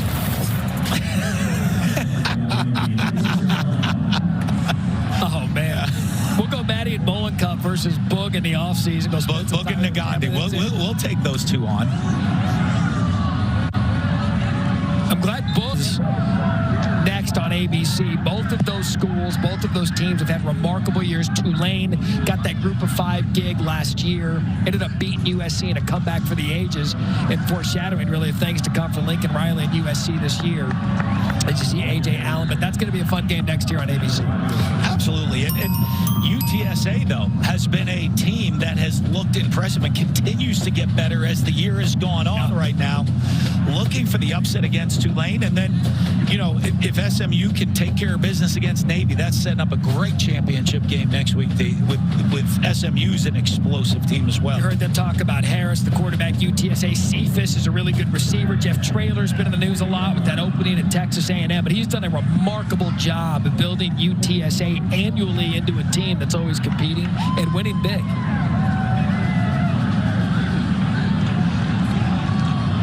And bringing, you know, we were talking about the portal a minute ago as Amari Jackson tackles A.J. Allen. We were talking about the portal a minute ago, and there were stories surfacing a few weeks ago about Michael Pratt, the talented quarterback of Tulane, that said that rather than go to the NFL draft, he would transfer out of Tulane for a big sack of money to go to a Power 5 school. And that's the kind of, I'm not saying that is going to happen, but that's an example of what's going on around college football. And that is garbage if you're Tulane and you develop Pratt into a player. Again, I'm not saying Pratt's going to happen, but that's an example of how some of these schools like Tulane are getting got by the portal. Well, and it's everybody, and that's the part that's disappointing. You just saw it with Boston College last year with exciting young quarterbacks and young receivers. Say, okay, our future's bright.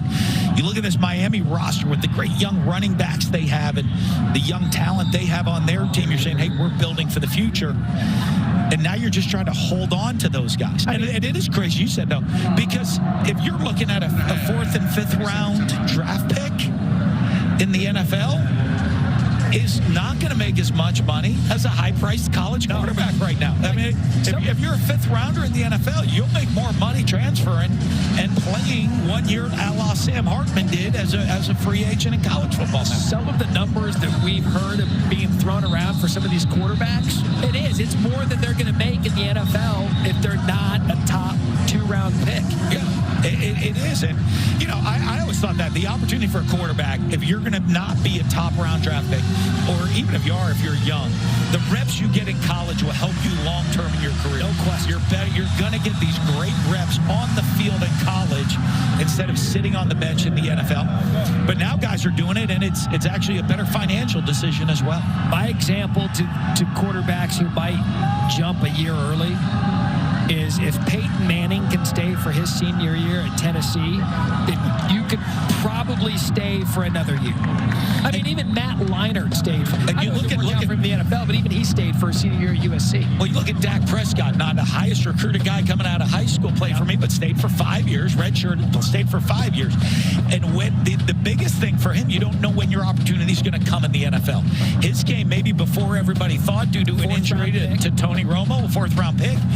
But the experience he had, the maturity he had, staying in college his whole career, he was ready for that opportunity. Because if that opportunity didn't go well, you might not get another one. People forget Dak's trajectory. It wasn't just Romo getting hurt. It was Kellen Moore, who was the backup for the Dallas Cowboys that got hurt in preseason. Dak then is a third stringer in the preseason. Like, well, we might have to go with this Dak kid now, even when Kellen gets back, because Romo was injured. But, hey, look, this day and age, and we sound like get off my lawn, guys, but a lot of the problem now with college football players are the surrounding cast and crew. Whispering in their ear, getting in their ear that you're more valuable here, you're more valuable there. When the adult in the room needs to just sit down and say, hey, you know what? Compete. Yeah, get a degree from Boston College or Miami, and if you're good enough to go to the NFL, you're going to make it. They pay scouts to find you. You're going to get found. Well, there's great players had to develop every great player has to develop throughout their career. And do not miss the importance of development, and do not miss the steps that are development during your career. You know, if you don't take those steps for growth and development, how are you going to be at the state you need to be as successful as you need to be? And this is a conversation outside of the Sam Hartmans or some of these big-time players that are commanding the kind of NIL paycheck to go to another school. These are all the freshmen and sophomores that didn't think they got maybe enough playing time this year, but are going to be a guy on their team next year. Work hard, develop, compete, get on the field, go play for your school. And I know, and I'll tell you this, you know, working with Coach Mullen this year, and 100% of the coaching staffs we've talked to in the 10 or so games that we've called this year, 100% of them, there goes A.J. Allen, ball game.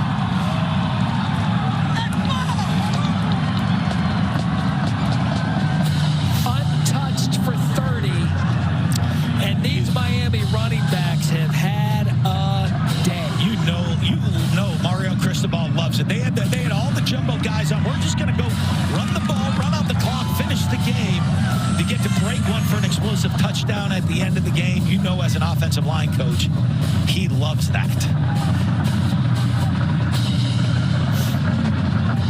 We came into this game touting Boston College as the ACC's second leading rushing team. But it's 243 yards out of the Canes today. And here and picks it up fast and goes and plays. We thought we had him at Arizona State. He was there. We thought we had him, and then he ended up because of his major. Yep. Ended up choosing Tennessee. He's like, look, you want to talk about developing? That guy's, how many teams has he been on? And he's just stayed patient in the NFL, and now he's just a hell of a story. Did it in college as well. Had a successful college career. I did want to finish my thought when I was talking about 100% of the coaching staffs that we speak with before A.J. Allen. Every single one of you guys, there hasn't been one that said otherwise. Said the one thing that they love about coaching ball, developing players. And they feel as though the development of the player is lost now because you either A, develop a player that bails to the portal, or B, the guy bails to the portal before you can develop his full potential. Absolutely. Coaches are teachers. They're out there, and you spend and you commit yourself to these young men. You sit in the living room and talk to them. We're going to develop your son both on and off the field. That development, you see young people, you go out there and you coach because you want to make a positive impact on young people's lives. You want to help them be a great football, achieve their goals on the football field, achieve their goals off the field and in life.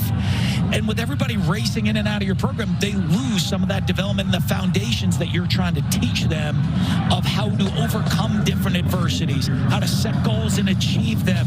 And you do this during these massive developmental stages in college. And coaches love that part of the game. It's not just all X's and O's. They love that development. And they're worried that's leaving as kids come and go with the transfer portal. So it's been everything today for Castellanos. He's done all he could for his team. So now that we're ticking down here, let's start with Boston College. Where do they go now? They're 6-6. They're bowl eligible. Where do they go into these bowl workouts and build it into next season? Well, they want to look first. They want to keep the guys around and build around with, Thomas Castellanos and the exciting player he is. Get some wideouts around him. We know they run the ball. Oh, another interception by Miami.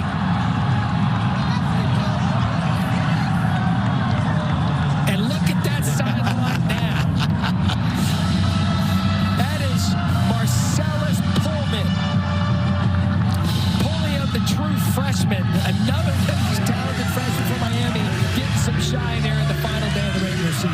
Absolutely. I mean, these games, the games at hand, the young players get to get on the field, and you see everybody. Look at the energy, the juice, the excitement around all the players around them when young guys go make plays. These are guys that a lot of the players on the sideline, they've seen all the hard work these guys have put in at practice on the scout teams, working week in and week out, and the development. They get the opportunity to go make a play on a game day.